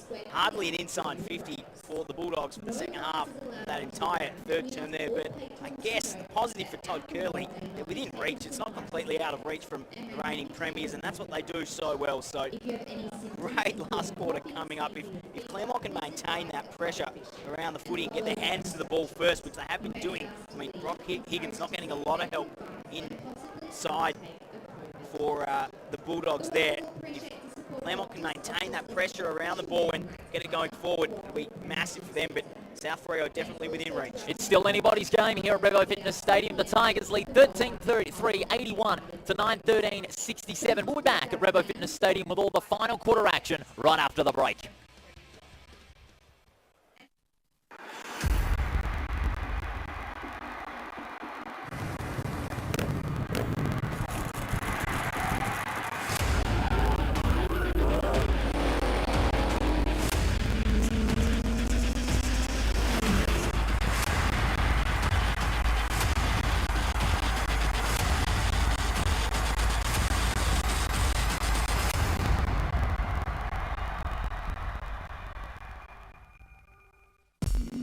Shatterguard has been installing Perth's best shutters for over 30 years. With no advertising signs on your front lawn and no sales gimmicks, visit shatterguard.com.au.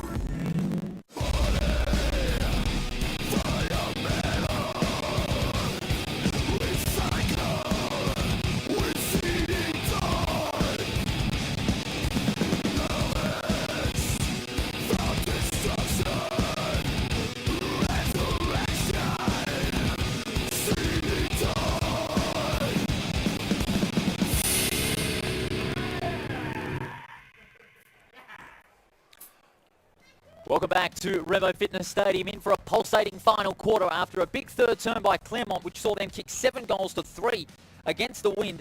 And South Fremantle stranded on 9-13-67. They trail by 14 points. Paul Persick and Joey Cesaris with you in the commentary box. What a big final quarter we've got coming up, Joey. It's going to be quite a scintillating final term coming up. Yeah, incredible effort there in that third quarter from Claremont. Just inside, tight in the midfield area, just got the ball going forward, and plenty of looks for their forwards deep, which is exactly what put the score on the board for them. Lockie Martins, he's had 23 touches. Jake Patmore, 23 as well. And the names you'd expect, Jai Bolton with 22, Kane Mitchell, 22 as well. Ryan Lim, he's had 20.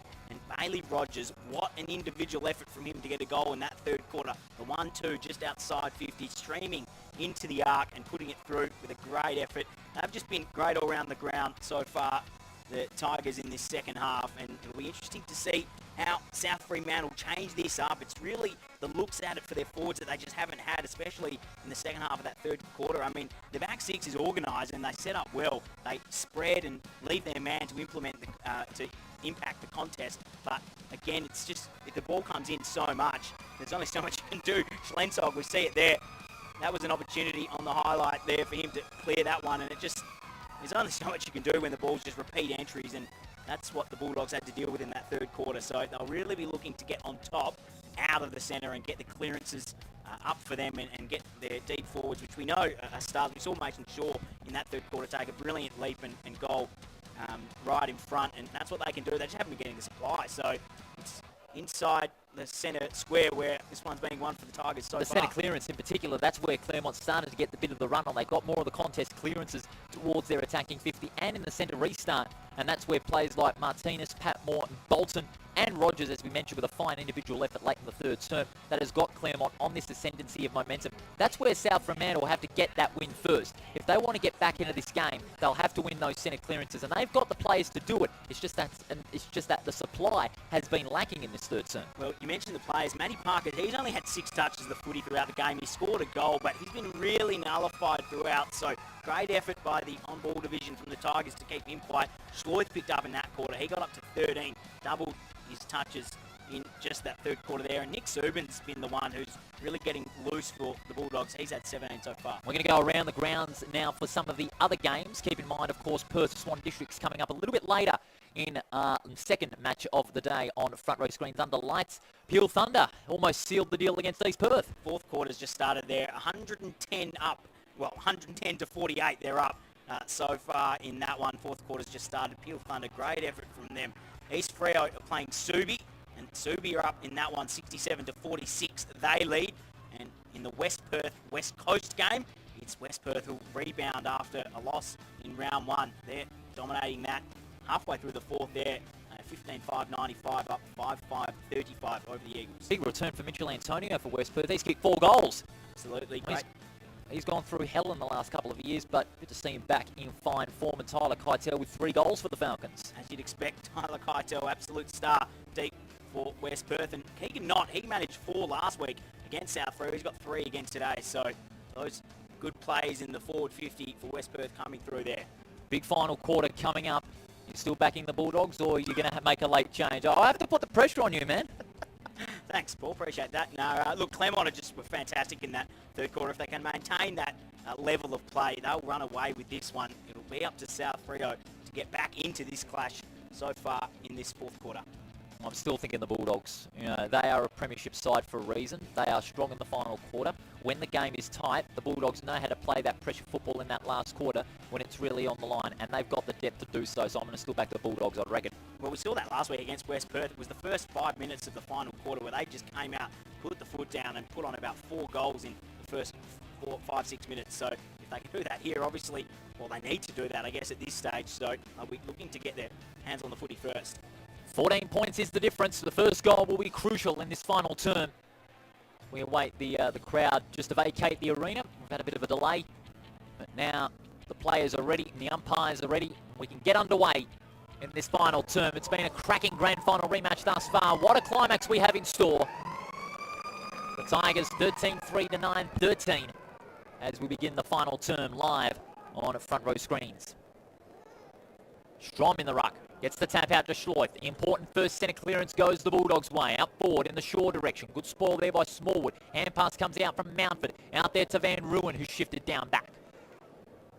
Long kick towards a 2-on-1. Out in front there. Front and square. Brilliantly done there was Matthew Parker. Parker snaps it high towards the forward 50. They'll contest about 35 metres out. It's holding on. And the free kick's going to go the way of the Bulldogs. Or is it? Yes, it is. The Bulldogs' free kick.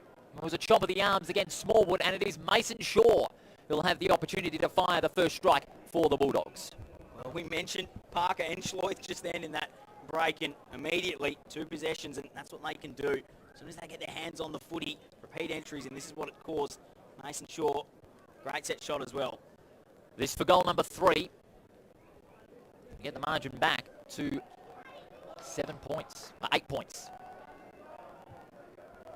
35 metres out, drop punt on its way, and he's put it through. Great goal by Mason Shaw. That's his third, and South Fremantle within reach now. They go to 10-13, 73. The margin 8 points as we enter the second minute. Well, that's what we mentioned from the start. Need to get those centre clearances, and immediately 2 of their absolute guns, Schleuf and Parker, hands on the footy. Set shot, Mason Shaw, he'll kick those all day long with him and Ninyet down there. It's not an issue of them putting the goals through. It's an issue of the supply. So if they can increase that in this fourth quarter, they'll go a long way to getting this win. And like what we told about before the final quarter, it's those centre clearances. South Fremantle got that centre clearance out right away. The long kick came into the forward line. That was what set it up for the Bulldogs, along with that free kick. Strom in the ruck here. Higgins obviously just having a break at the start of this fourth. Strom again with the clear tap, and there he is again, Schleuf, releasing the hand pass. And now the Bulldogs again clearing it out of the centre. Martinez couldn't take the mark. Keeps it out in front. Well played by Martinez, but he's pressured into that turnover. Edwards caught in a strong tackle, and it's safe to say he is gone, holding the ball. And it'll be a free kick going the way of the Tigers. It'll be Ben Edwards. Tackled hard all day. Oh, that's Baldwin it is. The Tigers, I've seen that all game from them. Just supreme intensity around the ground from everyone. McCracken in front, couldn't take the mark. Well stood up there by Byron. Gets the hand pass out to Schlensog. Goes inboard, finding Strom and releasing Blincherton. Blincherton, probing kick towards Shaw just over his head. The Tigers putting on the pressure now. They've got it where they want it. Martinez hacks it forward. McCracken caught in a beautiful tackle. They're holding the ball. Schleuf sets it up to the hot spot now. Over the top goes Rogers, and there is Shaw. Shaw out the back, takes a fine mark, running back with the flight. And he's going to go for his fourth, and to get the margin back to 2 points. Talk about a barometer for South Fremantle. Hayden Schleuf, when he gets his hands on the footy, things happen.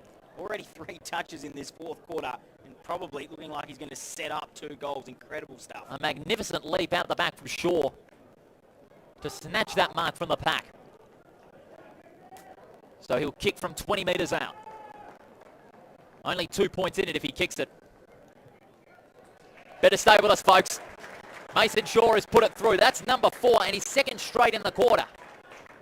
And we're in the 4-minute mark of this last quarter on the Grants Car Stereo scoreboard. 11-13, plays 13-3. The margin, only 2 points. Well, that's why they're the reigning premiers in the blink of an eye.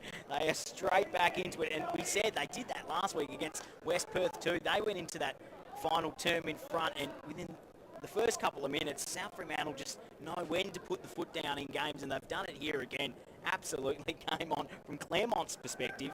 They just got to bring back that pressure that we saw throughout that entire third term. If they can really put the pressure on those clearances that the Bulldogs are getting, that's going to get them the inside 50s and a chance to goal. This game is far from over, ladies and gentlemen, so hold on tight and get the hot sauce out. We are in for a pulsating finish here at Revo Fitness Stadium.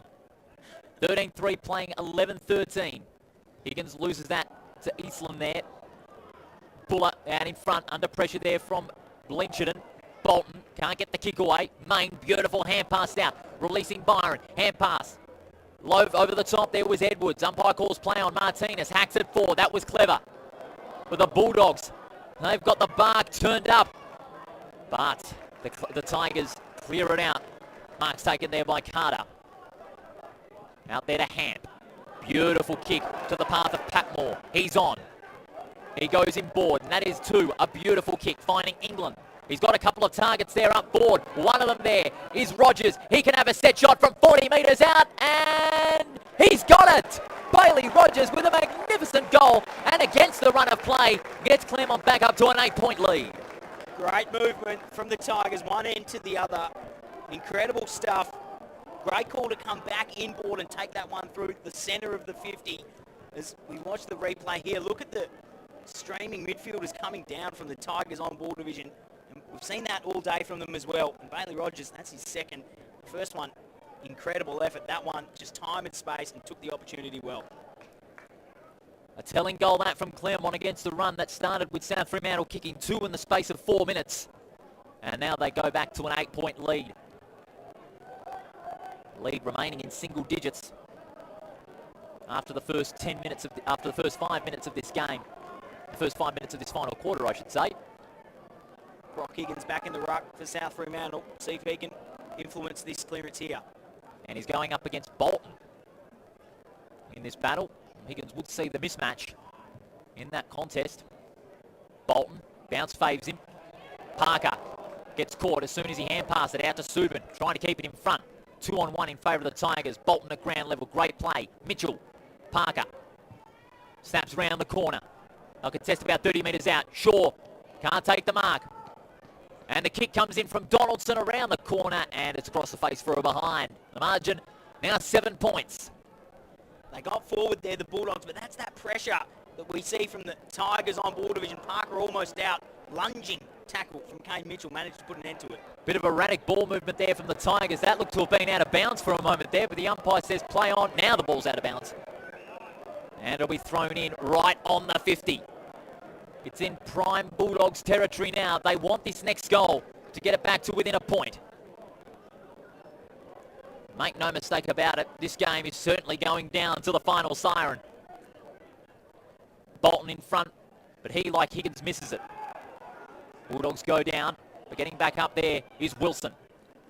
Probing kick towards the Shaw direction. Shaw unfavoured by the bounce. Punched there by Hamp. Regathered there by Abbott. At ground level, Martinez, he's played a great game. Puts his head over the ball. The umpire says, I'll have it. Well, the man you want in that situation, Cody Ninyet, is ready to come on the ground. He can't get on. He's here at the interchange gates, ready to stream into that forward 50. You need him down there in this scenario. He's eager. He's kicked 4. Bolton, big punch out towards the left back pocket. Martinez running onto it. South Fremantle calling for deliberate. That's a close one. It is! Yeah, agree with that call. No intention of keeping that footy inside the field of play there. Fair call by the umpire. I'd have to go along with that, Joel. So Hayden Schloith, who's been held quite well in patches, he'll go for a shot from 40 metres on a tight angle. Opens up the goal face, and he's threaded it through! Hayden Schloith has booted a vital goal for the Bulldogs, and they are within 1 point of the grand finalists, 12-14 to 14-3. Well, as we mentioned, talk about a barometer. When Hayden Schloith is playing well, the Bulldogs are playing well. He's had 6 touches already in this final term. Incredible effort from him. And that goal, would you expect anything less from the Sandover medalist? And as we mentioned, I think the free kick was there. No intention of keeping the footy live. And managed to put that one through from a very tight angle. Great effort. Cody Ninyet now back on the ground for the Bulldogs, as is Dylan Main. And that's where Ninyet is going to do the most damage up forward. He's got 4. And if he can get this next mark, then it may be a game for the Bulldogs that they can go on and win. But it is still a long while yet. We know how much damage Ninyet can do, but what about the guys for Claremont? Rogers, Patmore, Buller and McCracken. He's had himself a good second half.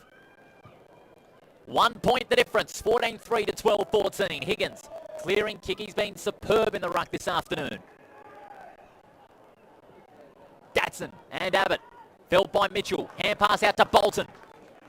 The kick goes towards the outer wing, falling short of McCracken. And it'll be a boundary throw-in.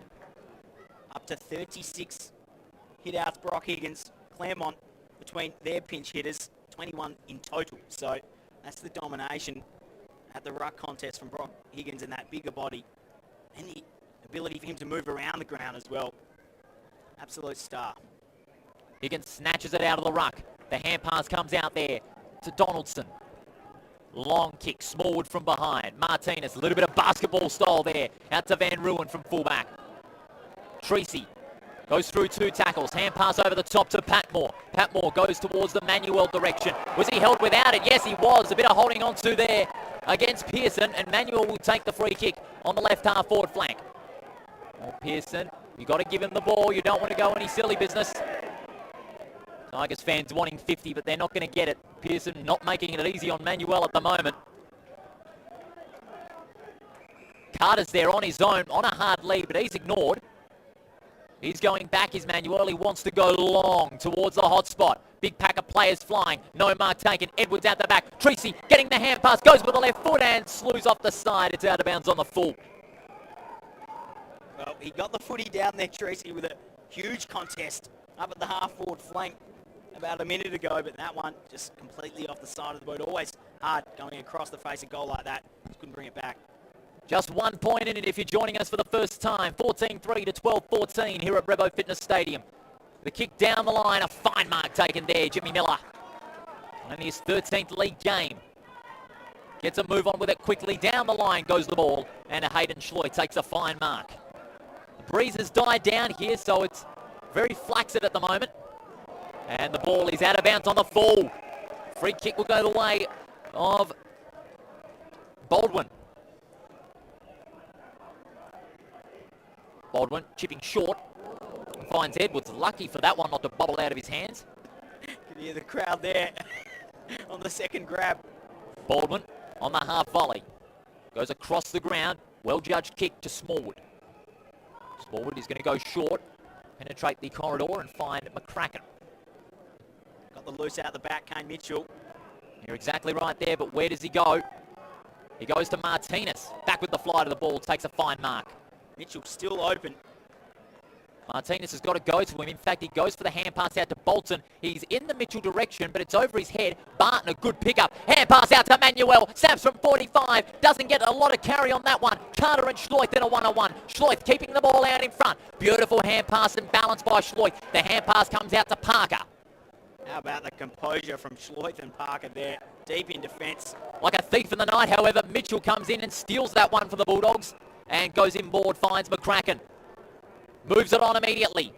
Penetrating kick towards the attacking 50 and in the direction there of Schlensog. That was a bit of a wasted kick there from McCracken, you'd be fair to say. Schloith close to the boundary line and just stumbles at the last hurdle. And rightfully so, a bit frustrated at that. Who can blame him on that? That's a crucial moment. Tired kick from Schlensog. You can see him in the goal square. He's on his hunches.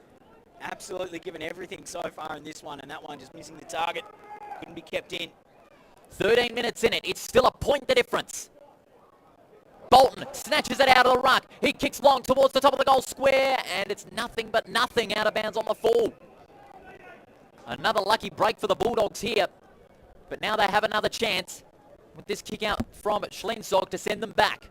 Schlensog, it's a risky kick. Barton takes the mark. He plays on. He can go from 10 metres out and thread it through. Well, that is a costly turnover by the Bulldogs. Isaac Barton swooping in like a thief in the night and snapping it from 15. The margin back to 7 points. We saw one a minute earlier from Schlensog. Tired kick, and again, turnover right at the last line in defence. Unfortunate for the former Geelong player, and he's coming off now, getting some jeers, as you'd expect from the Claremont fans. Really disappointing play there. Todd Curley won't be happy. Goal from nothing. Certainly was. Claremont creating that opportunity off that defensive turnover. South Fremantle would want to erase that straight away and get a goal back in response. We know what they're like in the final quarter when the game is really on the line. 15-3, playing 12-14, 3 goals to 2 in this quarter. This game far from over. Scintillating grand final rematch, we could safely say, has lived up to the billing and then some here at Rebo Fitness Stadium. The fans in the stands enjoying it, but they're not going to enjoy that bounce from the umpire. And so are the people viewing from the apartment complexes here. Getting a nice view of the football. Absolutely marvellous out there. Higgins, the tap out to Schloith. Hacked off the ground there by Strom, and it's a holding on to. Free kick will go the way of the Tigers. Bolton, well, he's looking for 50 there, but he's not going to get it.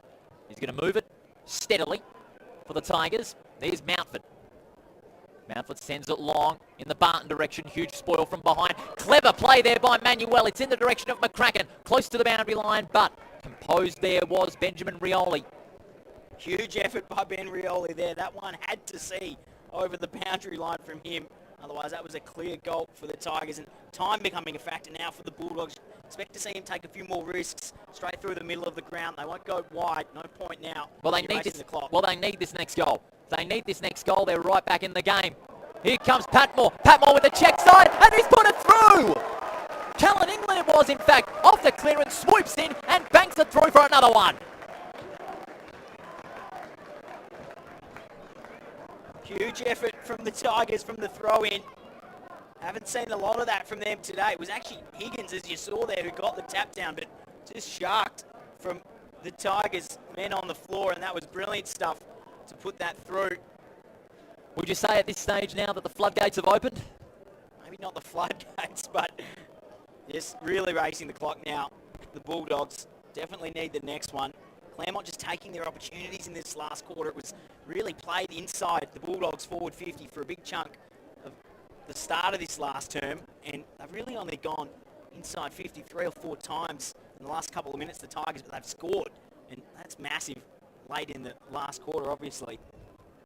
And the accuracy on the scoreboard is certainly telling. 16-3 from 19. Bounce to the centre. Strom favoured by it. Gets a two-handed punch away. Bolton. Almost held without it. Umpire calls play on.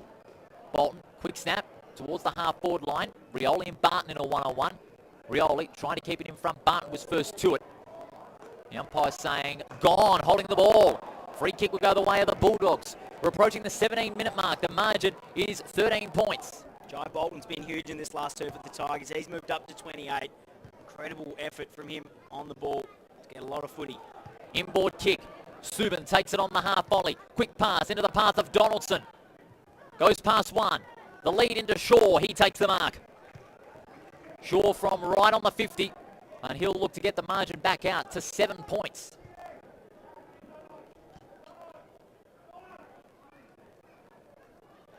Mason Shaw. He's kicked 4 goals. He looks to make it 5. But he's a very good kick at the football from any angle and any distance. He's their prime goal kicker.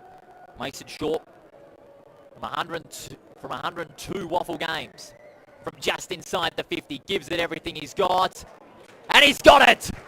Mason Shaw gets his 5th goal, and that's a telling one for the Bulldogs. It's back to 7 points at the 18-minute mark of this last quarter. What a kick from the 2020 Bernie Naylor medalist. And that's why he's got that medal, because that was fantastic there.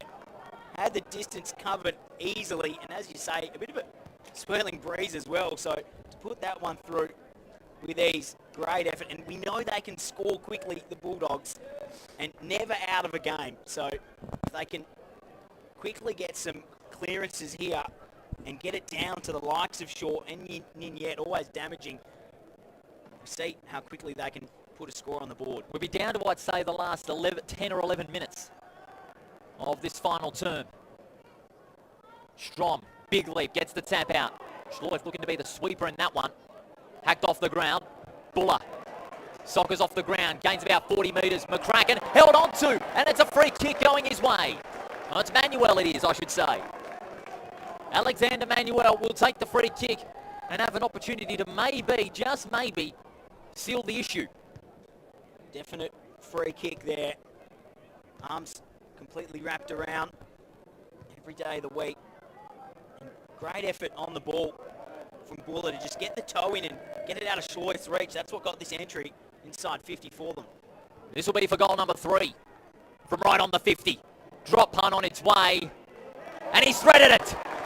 Alexander Manuel gets his 3rd goal, and I don't want to say it yet, but you think you could say signed, sealed and delivered for the Tigers. Manuel gets his 3rd goal. 105 plays 92, and we're at the 20-minute mark on the Grants Car Stereo scoreboard. I'm not counting out the Bulldogs that early. We know how quickly they can score, but yeah, every punch that they throw, the Tigers just come back with an answer, and a quick answer as well, and that's just putting the scoreboard pressure on them as they fight against the clock too, the Bulldogs. goal for goal in the last 3 minutes of this final quarter. But that's not suiting the Bulldogs at any stage at the moment because they trail now 13 points. It's the first time in about 20 minutes that the lead has been in double digits since the start, in fact, of the final term. Desperate for clearances here, the Bulldogs, and Higgins is off. Strom into the ruck, so... Buller, clear tap out. Stranded in the centre circle. Bolton, clearing kick out of the centre square. One-on-one, Pearson and Patmore. Pearson in front, but just trickled over the line, and it'll be a Banbury throw-in. See, Schloith at the back of this throw-in, setting up defensive side, and that's where he's the most damaging. Parker as well, front and centre, and Subin, big bodies, all on the ball for the Bulldogs. Buller, two-handed tap. Schloith getting first to it at ground level. Schloith, beautiful hand pass on knees to Parker. High kick towards the centre square. Treacy unfavoured by the bounce. Mitchell hacks it forward and a good pick up there by Carter. Long kick across the ground. England keeps it in front. And he can't get that clean possession over the boundary line. It'll be a throw-in. Tigers in the one-on-one contest today have just been brilliant. You can see they've got that intensity about them, and they've brought that from the first bounce all day. Pressure tackling, and when the ball's loose and there to be won, they've just got that extra step. Brilliant play from the Tigers today. Mitchell out in front. Got the tap there by Buller. Team tackle by the Bulldogs. They're wanting holding the ball, but Buller somehow gets it out. Schloith gathers, snaps around the corner, out to Higgins, picks it up. A great pick up on the half volley. The hand pass comes out. Ninyet can't take clean possession, but it's a high tackle. And that's against Ninyet. It's going to go the way of the Tigers. And they'll send it across the ground. Martinez. 17-3 playing 13-14. Claremont, with the momentum that they have, they'll likely go on to win number 2 and be the clear runners on top of the ladder at the expense of East Fremantle. But they'll be tied on there with Subiaco if they can keep going. Mitchell lays a beautiful tackle. Umpire calls play on. Higgins giving it absolutely everything is Higgins, but everything is going to be enough. Holding the ball. Great tackle by Higgins. He'll get the free kick, but releases Ninyet right away. Hand pass comes out just short. Lucy with the intercept. Hand pass comes out of his way. McCracken gets it on the half volley. Snap around the corner in the direction of Rioli. Bobbles it out. Couldn't take the mark. Miller. Proving kick towards the attacking 50. Lucy in front and takes a fine mark. Martinez from centre half back. And that's a good pass too, finding Edwards. Manuel out the back. They wanted to look for Manuel, but he elects to go in the Hamp direction. He's got Manuel on his own at the top of the goal square, but he's covered off there by a couple of defenders. He elects to go across to the lead of England and takes the mark. Treacy's also on his own. He's the +1 inside that forward 50. No one came directly towards him, and Treacy takes the easy mark. Yeah, smart option there from Hamp to push that one wide. Could see, couldn't make the distance on the kick to Manuel. Would have been intercepted, so held up play nicely, moved it wide to the flank, and if anything, this has wiped a bit more time off the clock. Great decision there by Anton Hamp. And this to put it to 19 points and virtually seal the issue for Claremont. A telling goal it will be. This will be Treacy's second. Goes for goal and it's across the face for a behind. Was for his third, in fact, but he missed. The margin 14 points, 17-3 playing 17-4 playing 13-14. 106 to 92 on the Grants Car Stereo scoreboard. What a game it has been here at Revo Fitness Stadium. The kick out by Pearson. Now towards left half back. Higgins. Caught in a good tackle. Mountford, they're wanting holding the ball, but they're not going to get it. And that's the tackle pressure we've seen all day. Declan Mountford getting down Brock Higgins, a bloke probably twice his size. Brilliant effort from the Tigers all day in that department. And that was an illegal block in the ruck, and that's against Buller. Free kick will go the way of Higgins. And he'll set up from left half back.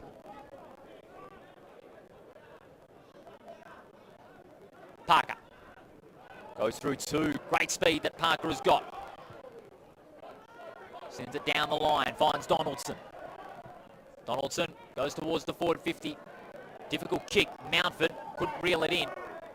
And again, Baldwin from defence. He's had a great day out, as Baldwin. And Patmore takes the mark. And he'll look to chew as much time off the clock. Claremont, I reckon they know that they're home. Just a mystery cramp there late in the fourth quarter. Buller, big punch out in front. Manuel, Buller caught by Higgins, a good tackle. Ball bounces in favour there of Strom. And gets taken over the line, but the umpire called it before he even got to the line. Just a bit static on their ball movement going forward. The Bulldogs, not much movement from their forwards down the ground, and that's allowed the Tigers in the second half of this last quarter to really lock up the play and put an end to their overlap run that we saw at the start of the quarter. Free kick going the way of the Tigers. Advantage is paid. Edwards moves it on towards the forward 50. 2-on-1. In front there was Donaldson. Hamp lying the tackle there. But the Bulldogs are able to get the ball out of that congestion. From left half back, Higgins. And there's a head-high contact against Buller. The free kick goes his way. And the advantage is paid. Ninyette gets the hand pass out to Parker. Parker a long kick, and that is a floating kick. Not only as far as a couple of Tigers players. Hardesty out to Bolton. Little give there from Martinez back to Bolton. Bolton sends it towards the attacking side of centre Rioli. Plays on immediately. They get it back to Schleuf. And a good passing board finding Edwards. That's what they've lacked in this last quarter. That kick there from Schleuf lowered the eyes. Edwards with a fine pass. And out towards the forward pocket. There was plenty of space in that area. And it'll be Donaldson to fire off a possible consolation goal. You can see what composure does, though, going forward. Schleuf just lowered the eyes. They hit up the short target, and that left space out the back. They're blazing away a lot of this last quarter, probably against the time as well. They've been trying to move it quickly and just brought down their entries inside 50. So Donaldson get the margin back to single digits. We're approaching 27 minutes. Donaldson, and that is off the side of the boot. And the Claremont side greeting that with cheers. And they'll slow things down as much as they can. They'll just want to chip and go, do Claremont, but South Fremantle, I have to say, wind has been knocked out of their sails after this last quarter by the Tigers. Fine mark, Van Ruin. Good day he's had out back in that defensive 50. He can play forward and back. He's a versatile young player in his teens. Goes with a spiral punt. We haven't seen that all day. Carter, good spoil out in front. McCracken goes through two tackles. Long spiral towards the forward 50, favouring the bounce Barton. He's going to go the pass over the top, and on his own in that forward 50. A fine mark taken there on the left half forward flank. Yeah, we saw Schlensog there leave his man. Had to. Anton Hamp. Try effect the contest up the ground. Had to leave Hamp out the back. And as a result, he was free to take the mark. Probably the right decision by Schlensog. Just couldn't affect the contest. And that's how they got out. So Anton Hamp. This will be for his second goal. And that veers to the left-hand side, and it's a behind. 15 points the difference. We're approaching the 29-minute mark. But Claremont are home. And they'll get their second win of the season, and Ashley Prescott, his second straight as league coach for the Bulldogs. They won't go down without a fight here. Punched out in front there by Smallwood. Rogers, what a day out he's had.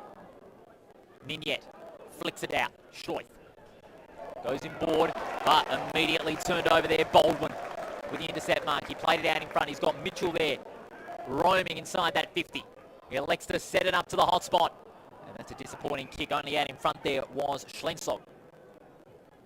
Sends it in board. Difficult kick. Main out in front. Hand pass comes out. Dragovic. Good mark there by Miller. Miller, hand pass back. Dragovic. Going to send it down the line now. That's a good mark. The umpire will pay that. And that is Datsun.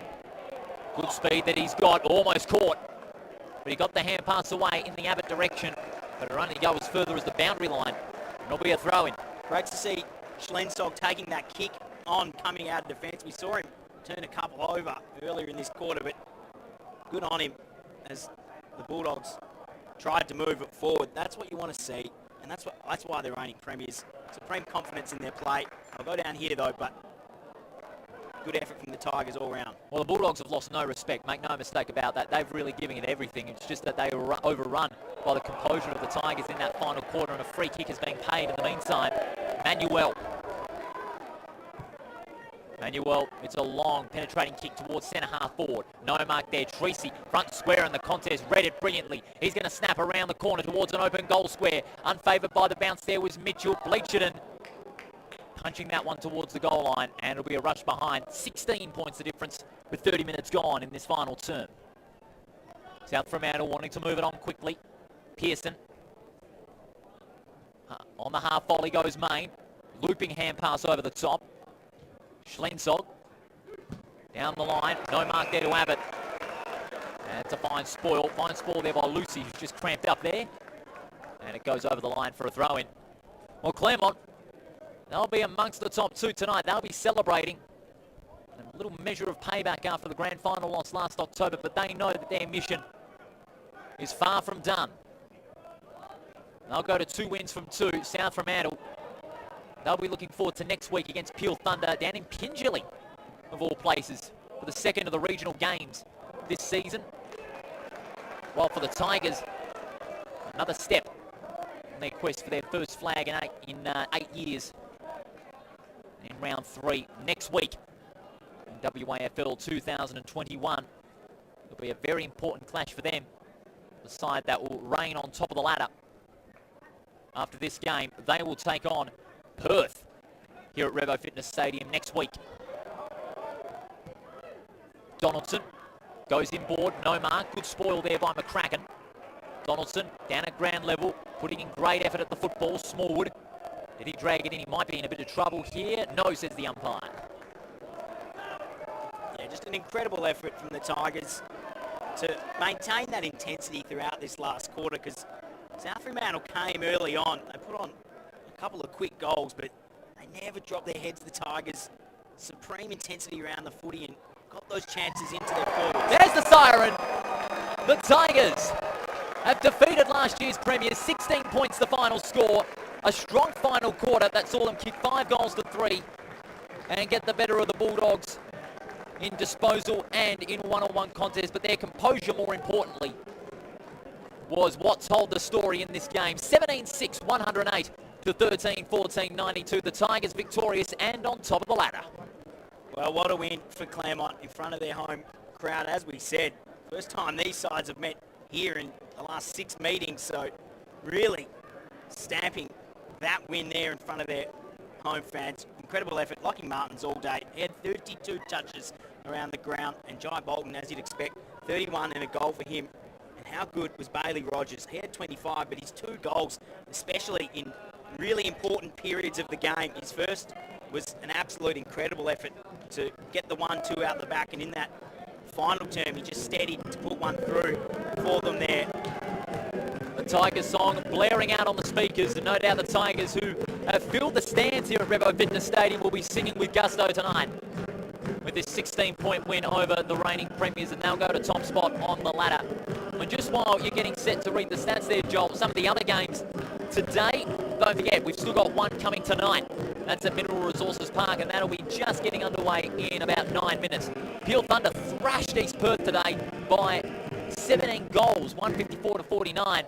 Subiaco, far too good for East Fremantle by 33 points. And West Perth, 13-goal winners over the West Coast Eagles. A fantastic performance there by the Falcons. Claremont will be equal top of the ladder, but Subiaco will have a superior percentage. And Peel Thunder will go up to 3rd, West Perth 4th. Perth still with a game. They could still snatch 3rd place on the ladder with a win tonight under the lights. South Fremantle, East Fremantle, Swan Districts, West Coast, and East Perth rounding out the bottom half, Joel, as we go to the CD dot highlights to wrap things up here tonight.